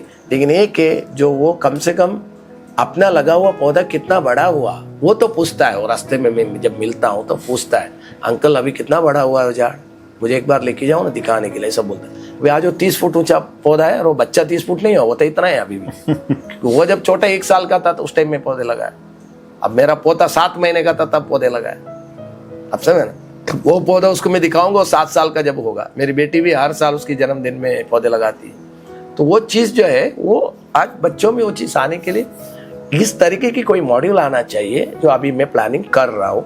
एक तो माई प्लैनेट माई प्राइड के अंतर्गत मैं अभी एक ऐसा कर रहा हूँ कि जो भी हमारे देश के अंदर जितने भी मेरा भारत वन बनेगी बड़ी बड़ी, वो सारे भारत वन में बच्चे आए, कोई भी आए, प्राकृतिक रूप से आप सब कुछ उधर से सीखे, प्रकृति के बारे में उधर से सीखे, और उसके बाद आपके प्रकृति के साथ आपका अटैचमेंट हो जाए। कम से कम आप 100 प्रकार के प्रजाति की झाड़ के बारे में तो जान लेंगे। क्योंकि देखिए शास्त्र में लिखा है, आज आप विष्णु सहस्त्र नाम पढ़ेंगे, एक सत्यनारायण पूजा आपको करना होगा, तो शास्त्र में लिखा है कि आपको 24 प्रकार की पेड़ की पत्ते होनी चाहिए, 24 प्रकार की पेड़ के फूल उस पूजा में होना चाहिए, शास्त्र में है होना चाहिए। वो क्यों शास्त्र में 24 प्रकार उल्लेख किया? इसके लिए कि कम से कम पूजा का नाम से आप 24 पौधे तो घर के आंगन में लगा देंगे। आप समझ रहे हैं ना? हाँ, ये किसी ने नहीं सोचा। नहीं, किसी को पता नहीं है, किसी को पता नहीं है कि कम से कम आप इस नाम से लगाएंगे कि भाई हाँ 24 प्रकार का मुझे पत्ता लाने के लिए पूरी कहीं ढूंढ के जाने की जरूरत है, मेरे आंगन में रहने दो 24 प्रकार के, तो मैं उसमें से लाऊं। जैसे मैं हर नवरात्रि में करता हूँ, हर नवरात्रि में मैं जंगल में जाता हूँ, मेरा वहां से बहुत टाइप के अलग अलग टाइप के पत्तों पानों को तोड़ के लेके आता हूँ, फूलों को लाता हूँ, उसी को चढ़ाता हूँ भगवान को, दुकान से ला के नहीं चढ़ाता। तो भगवान बहुत खुश हो जाता है, यार खुद ने पौधे लगा, खुद उधर से ला रहे, तुलसी चाहिए उधर ही से ला रहे, हजारों तुलसी लगी है हमारी फॉरेस्ट में, उधर से तुलसी के पत्ता ला रहे, उसको कूट करके उसका रस पी रहे, वही औषधि है। तो आज ये चीज जो है ये बच्चों में आना बहुत जरूरी है कि भाई हम लोग किस तरह इसको कर सकता है। तो इसमें क्या स्कूल्स या पेरेंट्स कैसे उसमें सहयोग कर सकते हैं? इसमें स्कूल का कंट्रीब्यूशन होना चाहिए। खास करके अभी क्या होता है, आजकल सब बड़ा प्रॉब्लम क्या मालूम है, कोई स्कूल को आप डायरेक्ट जाकर के बोलते हो, स्कूल इतनी इजीली इसको अडॉप्ट नहीं करता है। गवर्नमेंट एक पोजीशन ऐसा बना देना चाहिए, एजुकेशन डिपार्टमेंट ऐसे एक पोजीशन बना देना, धीरे धीरे स्लोली कुछ ना कुछ कर रहा है। पर्यावरण का प्राकृतिक रूप से बच्चों को महीने में कुछ नहीं तो एक पाठ होना चाहिए। क्या स्कूल बहुत सारे साउथ में तो बहुत सारे शुरू हुआ है, बहुत सारे स्कूलों में आपने देखा होगा कि वेजिटेबल उगा रहे बच्चे खुद वहां से मिर्ची टमाटर तोड़ करके ला के कैंटीन में दे रहे हैं। बहुत सारे स्कूलों में हो रहे हैं, साउथ में नहीं हो रहे ऐसे नहीं। लेकिन ये ईच एंड एवरी स्कूल में होना चाहिए। एजुकेशन डिपार्टमेंट जो सेंटर में बैठी है वो ऐसी एक ये पास करना चाहिए, एक सर्कुलर निकाल देना चाहिए। Each and every school of this country, each and every school even from the nursery need to have their own small farm inside your campus. Compulsory उसके पिक्चर हो, उसके डाटा हो, बच्चे उसमें से क्या सीखा, उसका एक अपडेट हो। पर्यावरणवादी एनवायरनमेंट से जुड़ा हुआ कोई लोग उस पाठ के लिए उस स्कूल में जाए, उसको अडॉप्ट करके बच्चे कर रहे कि नहीं कर रहे उसको समझे, उस बच्चों को ऑर्गेनिक मैन्योर क्या होता है। फार्मर के बच्चे बहुत होते हैं, तो फार्मर लोग ऐसे कभी बोलते हैं कि भाई ऑर्गेनिक में हमको परवड़ता नहीं, तो वो कम से कम बच्चे वहां से समझे कि नहीं ऑर्गेनिक से हम ये सब कुछ बना सकता है। तो देयर इज अ वे कि हम इस तरीके से स्कूल में ही देखिए ये करिकुलम आपने स्पोर्ट्स का तो ऐड किया, स्पोर्ट्स आपका चलता है, बिल्कुल खाली पर्यावरण ही आपके पास नहीं है जी, है ना। राइटिंग एजुकेशन भरपूर रखा है आपने, सब पुराने जितने भी राजा लोग थे, राजा लोग का काल का राज्य का हिस्ट्री का आपने पेज बना दिया। वो पढ़ करके बच्चा कोई आज के पढ़ाई में उसको यूज नहीं कर रहा है, आज के उसका उद्योग में यूज नहीं कर रहा है। एक कंप्यूटर इंजीनियर बैठ के ये नहीं सोच रहे कि पुराना राजा के काल का उसने कौन सा क्या यूज किया, तो उसको उसका कंप्यूटर में कहाँ काम आ रहा है, नहीं आ रहा है उसके टेक्नोलॉजी में। तब भी वो अब सिखा रहा है आप, ठीक है, उसको पौराणिक इतिहास मालूम होना चाहिए, उसके लिए आप सिखा। आप स्पोर्ट्स सिखा रहे हैं क्योंकि बच्चे में एक्टिविटी आना चाहिए, आप उसको कराटे सिखा रहे हैं, आप उसको फाइटिंग सिखा रहे, सब कुछ।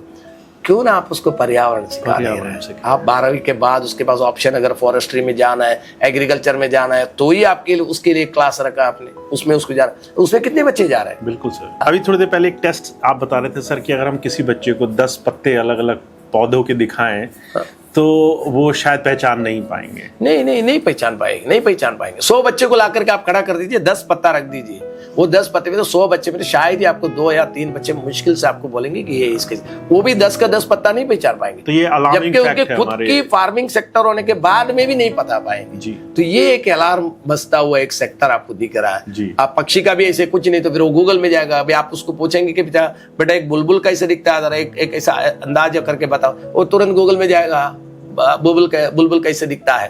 आप स्पैरो पूछो तो तुरंत गूगल में डालेगा स्पैरो कैसे दिखता है। ये उस तरह आ गया। तो उसके बदले में आपको मालूम होना चाहिए कि भैया ये पक्षी ऐसी दिखती है, ये पक्षी ऐसे दिखती है। आप पौधों से बात करने को, सबसे पहले तो बच्चों को पौधे से बात करने को सिखाइए। मेरे एक द लैंग्वेज ऑफ नेचर करके मेरा टेडेक्स है जी, उसके अंदर मैंने बहुत सारे लोगों को सिखाया, बहुत लोगों को मैं सिखाता हूँ कि आप पौधे से बात करिए, पौधा हमसे बात करता है, उसको अच्छा लगता है, उसको हैप्पीनेस है, वो चाहता है मेरे से कोई बात करे। आप उससे बात करो, फल नहीं दे रहा वो फल देगा, वो फूल नहीं दे रहा फूल देगा वो। अरे इतने फूल देते लोग, मुझे लिखते हैं सर आप बोलने के बाद मैं बात करने लगा, इतना फूल भर भर के फूल रहता है उसमें। एक आम का पेड़ है 17 साल से था, एक फल नहीं दे रहा था, वो काटने के चक्कर में था, मुझे ले जा करके दिखाया, सर इसको मैं काटना चाहता हूँ, आप सलाह दो। फ्लाइट में परिचय हो, मेरे हाथ में एक पौधा था, मैं अक्सर जाने के लिए इधर उधर, मेरे हाथ में एक पौधा होता है, तो मेरे हाथ में एक पौधा था, तो मैं रायपुर से फिर इधर आया हूँ उसके लिए, मेरे हाथ में नहीं तो आपके लिए पौधे भी लेके आता, मैं डायरेक्ट आता था। तो मुझे ऐसा परिचय हुआ मेरे बगल का सीट में, तो पूछे सर आपके पास पौधा है, कौन सा है क्या? फिर मेरा नंबर लिए, मुझे बुलाया मलाड में, उन्होंने म्युनिसिपल कॉर्पोरेशन में ड्यूटी में थे, तो मुझे बोला सर एक दिन टाइम निकाल के आप बॉम्बे आ रहे तो हमारा घर पे आना। हमने वहाँ उस तरफ मलाड दरिया किनारे हमने एक हमारा बंगला है, वहाँ पे एक नारियल का पेड़ है और एक आम का पेड़ है। एक में नारियल बिल्कुल नहीं है, आम में भी आम नहीं है। जो आप बोल रहे हो हमको एक बार वहाँ करके देखना उसको क्या करना चाहिए। मैं वहाँ पर्सनली गया, मैंने उनको बोला आपको उसको काटना नहीं है, ये अगले साल आपको फल देगा, देखो मैं आपको सिखा के जाता हूँ कैसे करना है। मैंने उनको सिखाया ऐसा करना है, कुछ नहीं करना है, हाथ से थोड़ा मारना है, प्यार से इसको बोलना है ना, कि भाई अगले साल तक तुम फल नहीं दिया तो मैं तुम्हें काटूंगा नहीं, लेकिन बाजू में दूसरा आम का झाड़ लग के लगा है ना। नारियल को भी ऐसे काले तुमको बोलना है, अगले साल देखो आएगा। दूसरे साल उन्होंने मुझे फोटो भेजा बाकायदा व्हाट्सएप में, सर आम देखो उसी में आया हुआ आम है, हमने निकाल कर ये नारियल भी उसमें से बन गया। अमेजिंग सर, तो आप ऐसी चीज बता रहे हैं जो इसको प्रकृति का भाषा प्रकृति का भाषा मतलब मेडिकल साइंस या आम लोगों की जबान में लोग इस चीज को ज्यादा बिलीव नहीं करते, पर आपने खुद इसको एक्सपेरिमेंट अभी नहीं कर रहे, लेकिन पुराने में होता था। मेरे अंदर वो चीज कैसे आई मेरे को याद है आज भी। हमारे यहाँ एक फनस की झाड़ थी गाँव में, तो फनस में बहुत बड़ा था, बहुत बड़ा था, 40-50 फुट ऊंचा फनस का झाड़। एक भी फनस नहीं आ रहा था, तो एक दिन पापा मैं छोटा था, साथ में पापा का जा रहा था, तो पापा उसको हाथ से मार रहा है, जोर से मार के उसको बोल रहा है, बोला अभी तो बहुत हो गया, अभी तो काटूंगा तेरे को मैं, फल नहीं दिया तो ऐसा बोला। और वो इतना उसमें फल आने लगा, बॉटम से लेके ऊपर तक उसमें फनस। तो मेरे को बाद में याद आया, मैं बोला पापा इसको रोज बोलता था, अभी इसमें पाला। वो चीज मेरे अंदर फिर रिपीट बिल्कुल वैसे ही जैसे हम परिवार में बच्चों के साथ करते हैं। यस, उन्होंने वैसे किया। उसको भी बुरा लगता है पेड़ को भी, यार मैं इतना साल से बेचारा लगा कर मैं एक भी फल दे नहीं रहा हूँ, क्यों नहीं देना चाहिए। तो मैंने बहुत बार अलग अलग पेड़ों में इसको ट्राई किया। एक जामुन का पेड़ में ट्राई किया, उसमें भी भरपूर फल आ गया, इतना फल आया, तो उसके नीचे इतने सारे पौधे हो। हम भी करेंगे सर, ये ट्राई तो हम भी करेंगे, क्योंकि ये तो बड़ा अमेजिंग आपने टेक्निक बताई है। सर हमें सस्टेनेबल लाइफ के ऊपर थोड़ा सा आपसे एक दो प्रश्न और करने हैं, पर उससे पहले आपने इतनी सुंदर चीज़ बताई बच्चों के लिए, एजुकेशन के लिए। हमारी एक छोटी सी संस्था है, ट्रस्ट है, रजनीकेत फाउंडेशन, गो ग्रीन उसका एक प्रोजेक्ट है। आपकी जो भी टीम है उससे जुड़ने का हमें मौका मिले, ताकि हम लखनऊ और आसपास के क्षेत्रों में भी आपका ये प्रोजेक्ट स्कूल में, कॉलेजेस में करना जो चाहिए, नेचर का है करना उसको चाहिए, बढ़ा सके, नेचर से जुड़ के। सर एक सवाल, अभी आप कुछ उसके बारे में बता रहे थे कि 3 लेयर्स ऑफ वाटर फिनिश हो चुका है, 4th लेयर बचा है, 5th लेयर पी नहीं सकेगी। What is the mystery behind it? Sir पानी, मट्टी का अलग अलग लेयर्स होते हैं। बरसात का जब पानी आती है तो बरसात का पानी कैसा बनता है, समुद्र का खारा पानी जो है वो आपका इवेपरेशन होकर के क्लाउड बनता है, मॉइस्चर से क्लाउड होकर के, क्लाउड जो है गर्मी में बारिश होकर के आपको धरती में आता है। धरती में आने का, धरती में वापस अंदर सिंकों के अंदर जो पाताल के जो मीठा पानी की जो लेवल है वो लेवल को बढ़ा देता है।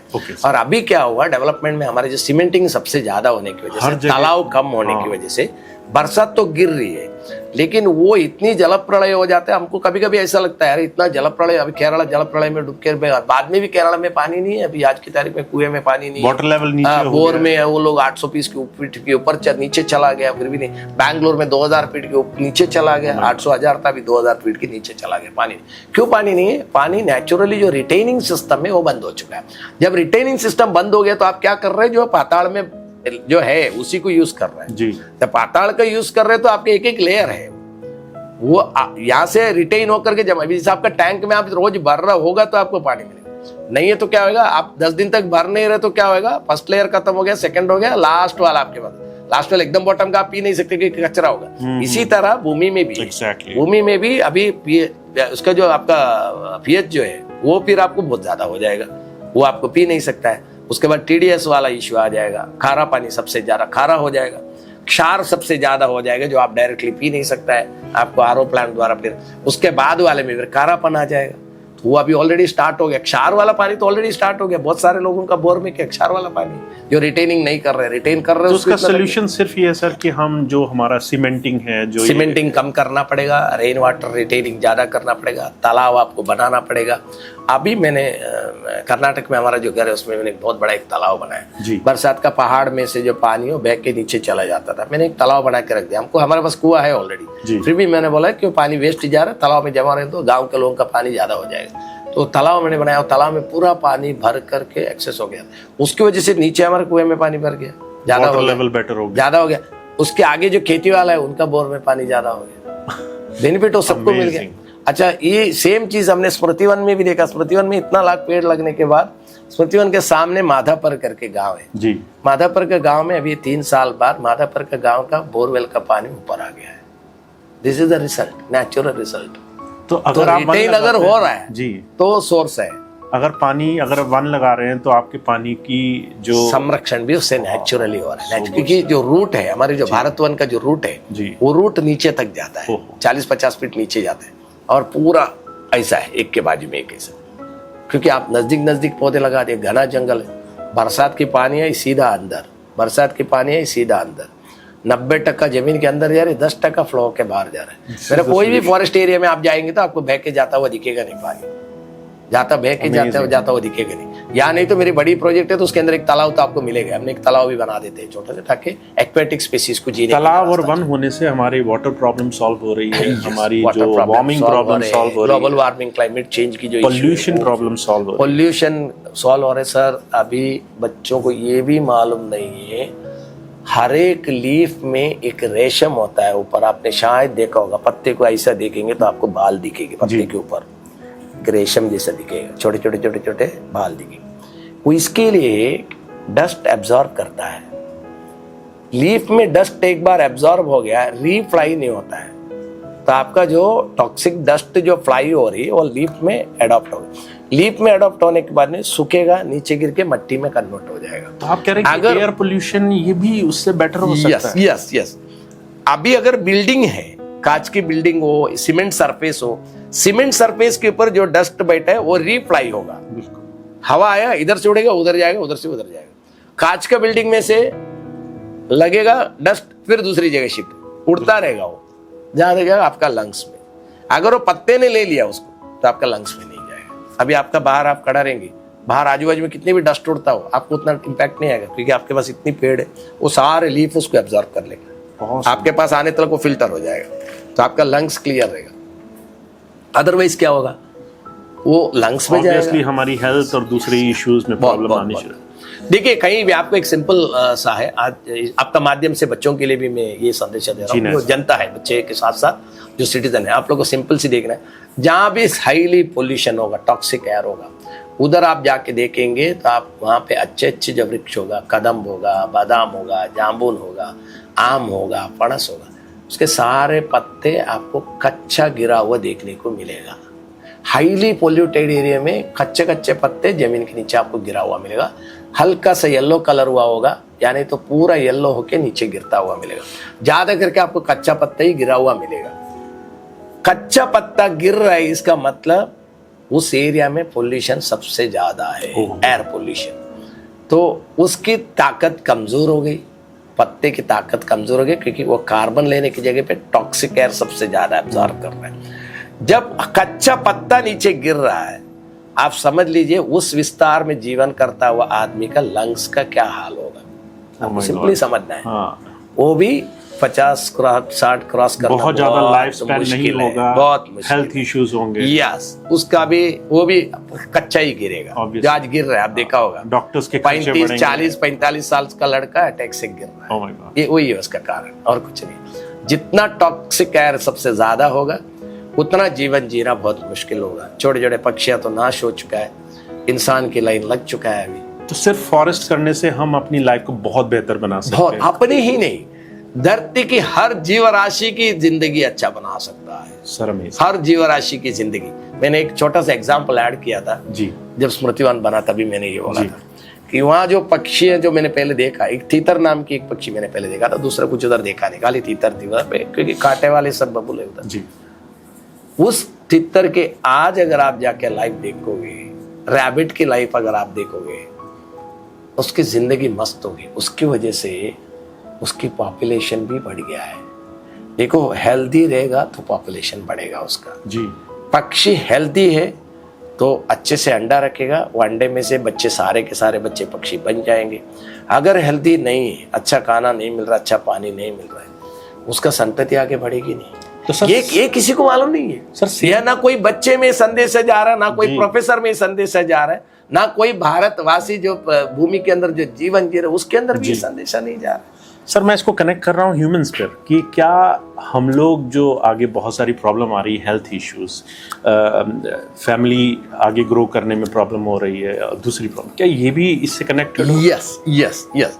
केमिकल से, सबसे ज्यादा केमिकल से उगा हुआ जो वेजिटेबल्स आज आप खा रहे हैं, पोल्यूशित मिट्टी के अंदर उगा हुआ चीजें आज आप खा रहे हैं, पोल्यूटेड पानी आप पी रहे हैं और पोल्यूटेड एयर आप ले रहे हैं। इसके लिए आज की तारीख में आपको पता होगा हर 100 फीट में एक फर्टिलिटी सेंटर है। आपने कभी सुना नहीं होगा। मेरी माँ उन लोग 12 बच्चे लोग हैं, कोई फर्टिलिटी सेंटर में नहीं गया मेरा दादा, और आज इमेजिन नहीं कर सकते। सुनिए ना जी, मेरी माँ, हम लोग बच्चे 6 हैं जी, मेरी माँ और मेरा बाप कभी फर्टिलिटी सेंटर नहीं गए आज, लेकिन आपको हर 100 फीट में एक फर्टिलिटी सेंटर देखा। That is the reason behind that. तो आज हेल्थ जो है आपका डिजिटल के साथ साथ में आपका हेल्थ भी आज डिजिटल हो गया है। आप लोग एक पुतला जैसा हो गया, हम सब एक पुतला हो गया है अभी। और क्योंकि हम समझ नहीं रहे चीज को, हमें फास्ट उत्पादन चाहिए। हमें आज टमाटर आज लगा दिया, कल इतना बड़ा हो करके पैसा बाजार से मुझे ज्यादा वेट पे क्या मिले, वो मेरा लक्ष्य हो चुका है। हेल्थ किसी का लक्ष्य नहीं हुआ है। भगवान को भी नहीं छोड़ा लोगों ने। आज अगरबत्ती आपको डुप्लीकेट मिल रहा है, कि भगवान को चढ़ा रहे वो भी आपको डुप्लीकेट बना के मिल रहा है। बिल्कुल। दूध आप भगवान पे चढ़ा रहे वो भी आपको डुप्लीकेट दे रहे हैं। आप पनीर खा रहे हो भी आपको डुप्लीकेट दे रहे हैं। सारे चीज आज धन पे टिकाऊ बना दिया है, जीवन को एक साइड कर दिया है लोगों ने कि भाई नहीं, पैसा ही सब कुछ है, मुझे सुबह से शाम तक पैसा कितना बनाना है, उसके लिए मैं कुछ भी कर लूं, ये हो गया। आप समझे ना, चिकन आज आपको 1 किलो वाला चिकन है, अगर उसको मुझे 3 किलो करने के लिए क्या करना है, इंजेक्ट कर दो। ये आज मॉड्यूल बहुत सैड ये रियलिटी है सर जो आप हमें बता रहे हैं अभी। ये सारे रियल है, सारे रियल है, एवरीथिंग इज रियल। जो भी उसको जो फीडिंग दिया जा रहा है वो केमिकल है, प्योरली केमिकल है। क्या होगा वो खाएंगे तो उसका अंश कुछ तो हमारे अंदर जाएगा। आप ऑर्गेनिक वेजिटेबल्स, ऑर्गेनिक फ्रूट्स आप खाइए। एक ऑर्गेनिक फार्मिंग सेक्टर में एक बंदे ने एक फार्मिंग सेक्टर लिया था जी, चिक्कू का फार्म लिया। वो जो जब उन्होंने खरीदा उस टाइम में उसमें केमिकल यूज हो रहे, वो जो लिया वो जैन था। मैंने उनको बोला सर देखो, मैं आपको मार्गदर्शन देता हूँ, अहिंसा परमो धर्म आप फॉलो करता है। अगर आप केमिकल वापरोगे तो आप अहिंसा परमो धर्म आप फॉलो नहीं कर रहे हैं। आप भूल जाइए, आप जैन नहीं है सब। आपको केमिकल बिल्कुल नहीं वापरना है, आप ऑर्गेनिक करिए, मैं मार्गदर्शन देता हूँ, बहुत अच्छा फल निकलेगा। आप बिलीव नहीं करेंगे, उन्होंने इसको पूर्ण रीति से फॉलो किया। उन्होंने बोला मुझे नुकसान हुआ तो भी चलेगा। उनका जो केयर टेकर उन्होंने बोला नहीं सर इसमें डाल, नहीं नायर साहब जो बोलेगा वही फॉलो करना है, कुछ नहीं डालना है, मैं नहीं मिला चलेगा। 1 साल उनको उत्पादन में फर्क पड़ा है, कम हुआ है सर। 3rd ईयर से बहुत अच्छा उत्पादन है, इतनी बड़ी साइज की चिक्कू निकल रही, गोमूत्र डाला है और कुछ नहीं।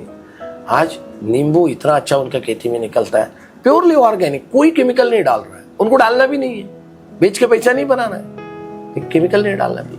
मैंने राजस्थान में अभी एक फार्मर को मिल के आया, उनका बहुत बड़ा फार्म है 47 एकड़ में, उनका भी वही है, मुझे केमिकल वापरना नहीं। नायर सर, आप तो हमारे किसानों के लिए, फार्मर्स के लिए बहुत अच्छी बात बता रहे हैं कि वो भी अगर ऑर्गेनिक या गौमूत्र से अपनी सब्जियां, अपने फल, अपने बगान ये सब देखें तो बहुत सारी प्रॉब्लम सॉल्व हो सकती है। बहुत सारा सर। पुराने में देखिए, मैं आपको एंशिएंट टाइम में लेके जाऊंगा, हमारे खेती में भी बहुत सारे वेजिटेबल उगाते थे, पापा का टाइम में, मम्मी के टाइम में, उसके बाद भी।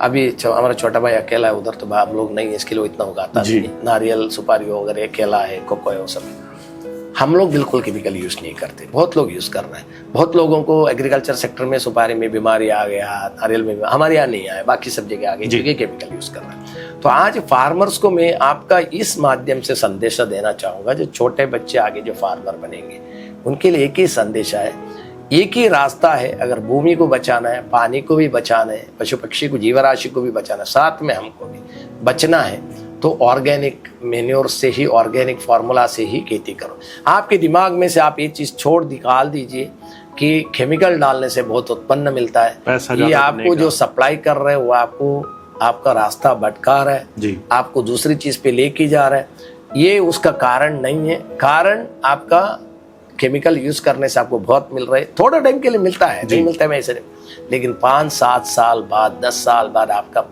भूमि जो है पूर्ण रीति से नपुंसक बन जाता है, पैरालाइटिक बन जाता है। मैंने कितनी जन को फिर से आपको उसको री करना है तो आपको पूरा भूमि में गौमूत्र डालना है, साल भर ऐसे ही रखना है, 1-2 बारिश चलाना है, उसके बाद आपको उसमें ऑर्गेनिक खेती फिर से डेवलप करना पड़ेगा। बहुत मुश्किल वाला काम हो जाता है। इसके लिए ऑर्गेनिक एग्रीकल्चर में सबको फोकस करने की बहुत जरूरत है।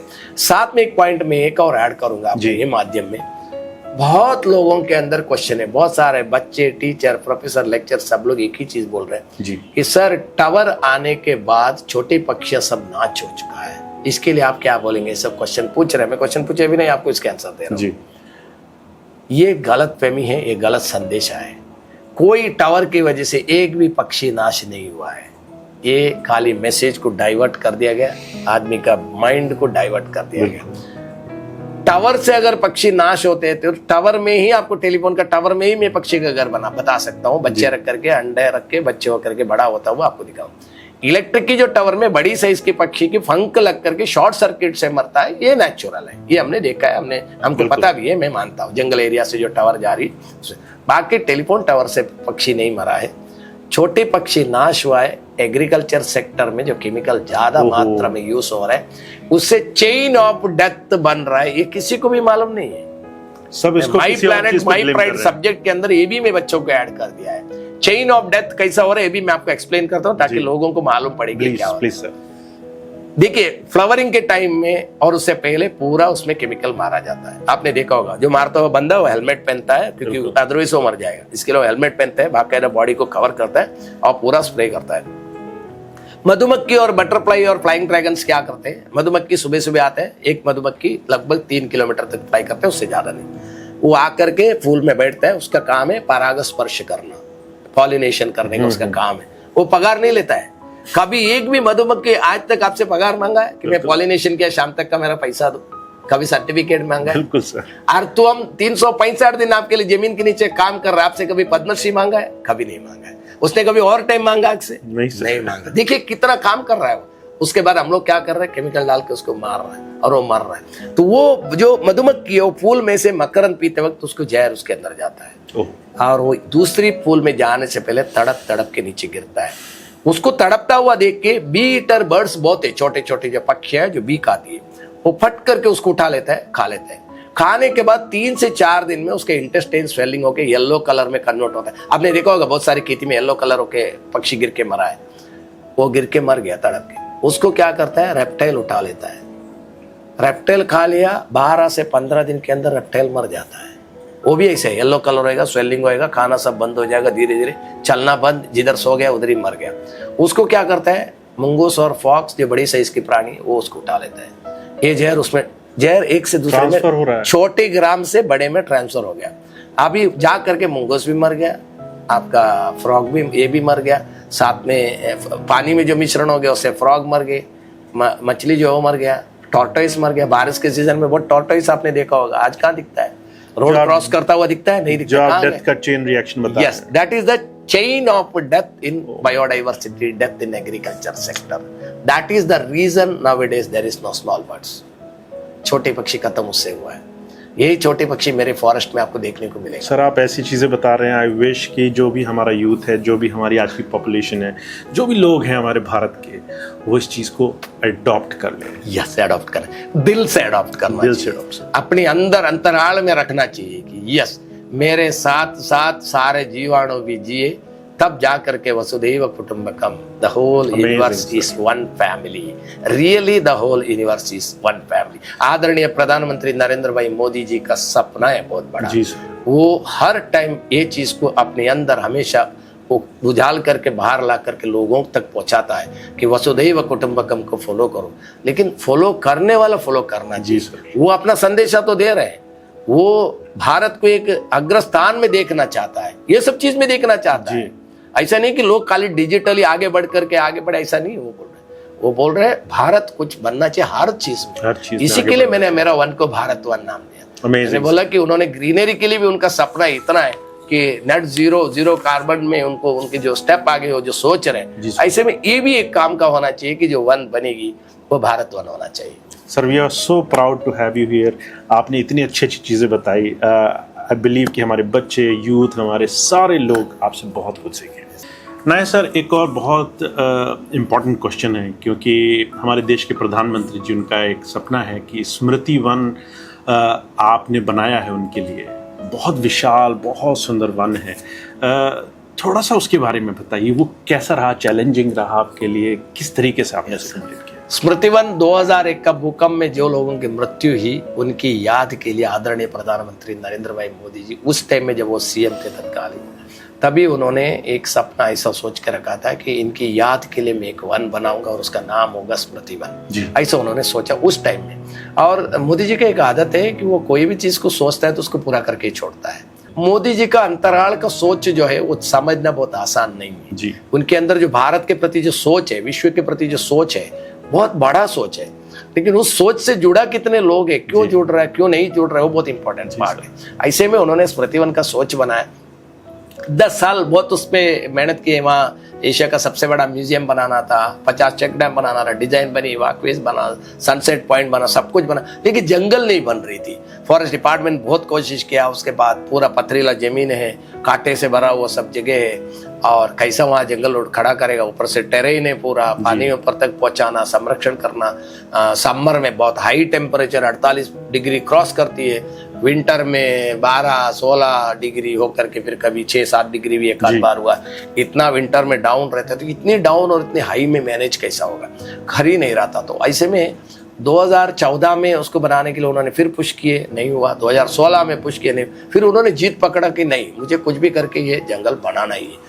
ऐसे में फिर हार्दिक शाह साहब जो है PS ऑफ PM, वो मुझे जानते थे गुजरात से, क्योंकि वो पोल्यूशन कंट्रोल में पहले थे, तो उसके वजह से वो मुझे जानते थे कि भाई एक बंदा है जो केमिकल डंप यार्ड में भी फॉरेस्ट बनाता है। तो उन्होंने गांधीनगर द्वारा मेरा कॉन्टेक्ट करवा दिया कि भाई इनको बुला लो, इनको दिखाओ ये क्या बोलते थे। तो मैंने देखा, देखने के बाद मैंने बोला बना सकता है, बहुत अच्छा। मैंने वहाँ पूरा सर्वे किया, मैंने बोला बना सकता है।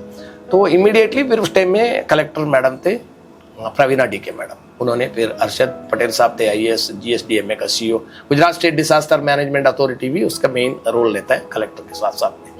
तो बनाने का निर्णय लिया, बोला बनाएंगे। आप बना सकते हैं, मेरे को पूछा 2-3 बार, मैंने बोला बना दूंगा। जंगल बन जाएगी, बोला। फॉरेस्ट डिपार्टमेंट बोला नहीं बन सकते, मैंने बोला बनाएगा। तो मेरे लिए एक बहुत बड़ा चैलेंज था कि कोई बोल रहे नहीं और मैं बोल रहा हाँ। और मैंने 2019 में इसको सर्वे सब करने के बाद में 2021 में ओके हुआ कि भाई इसको करना है। और 2021 में जुलाई जो अपना दरिया किनारे का forest by the sea Nargol दरिया किनारे का बनाने के बाद as a green hero of India मैं फिर गया वो बनाने के लिए। जब वहां गया तो 2021 जुलाई में शुरुआत किया, बहुत कठिनाइयां थी क्योंकि इतने गांडा बबुल से कांटा से भरा हुआ प्रदेश था। एक जमाने में बकरी और भैंस चरता हुआ जगह है, आज 1500 आदमी पर डे का फुटफॉल वहां पे। आज सोच सकते हैं कि कितना बड़ा बदलाव हुआ।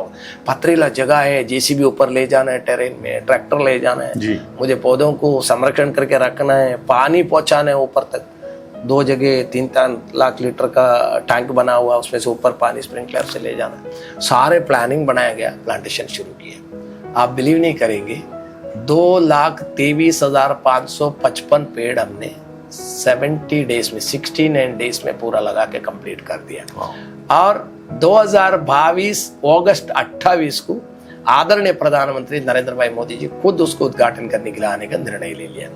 तब तक वो 12 फुट ऊंचा जंगल बन चुका था और वो आए, बहुत खुश हो गए जंगल देख करके, क्योंकि उनका एक सपनों का जंगल था वो। मुझे भी बहुत अच्छा लगा कि मोदी साहब का सपनों का जंगल का उद्घाटन हो रहा है। और आप विश्वास नहीं करेंगे कि उद्घाटन करने के टाइम में उन्होंने रुद्राक्ष का पौधा लगाते ही ऊपर से देववृष्टि हुआ, बरसात पड़ी थोड़ी।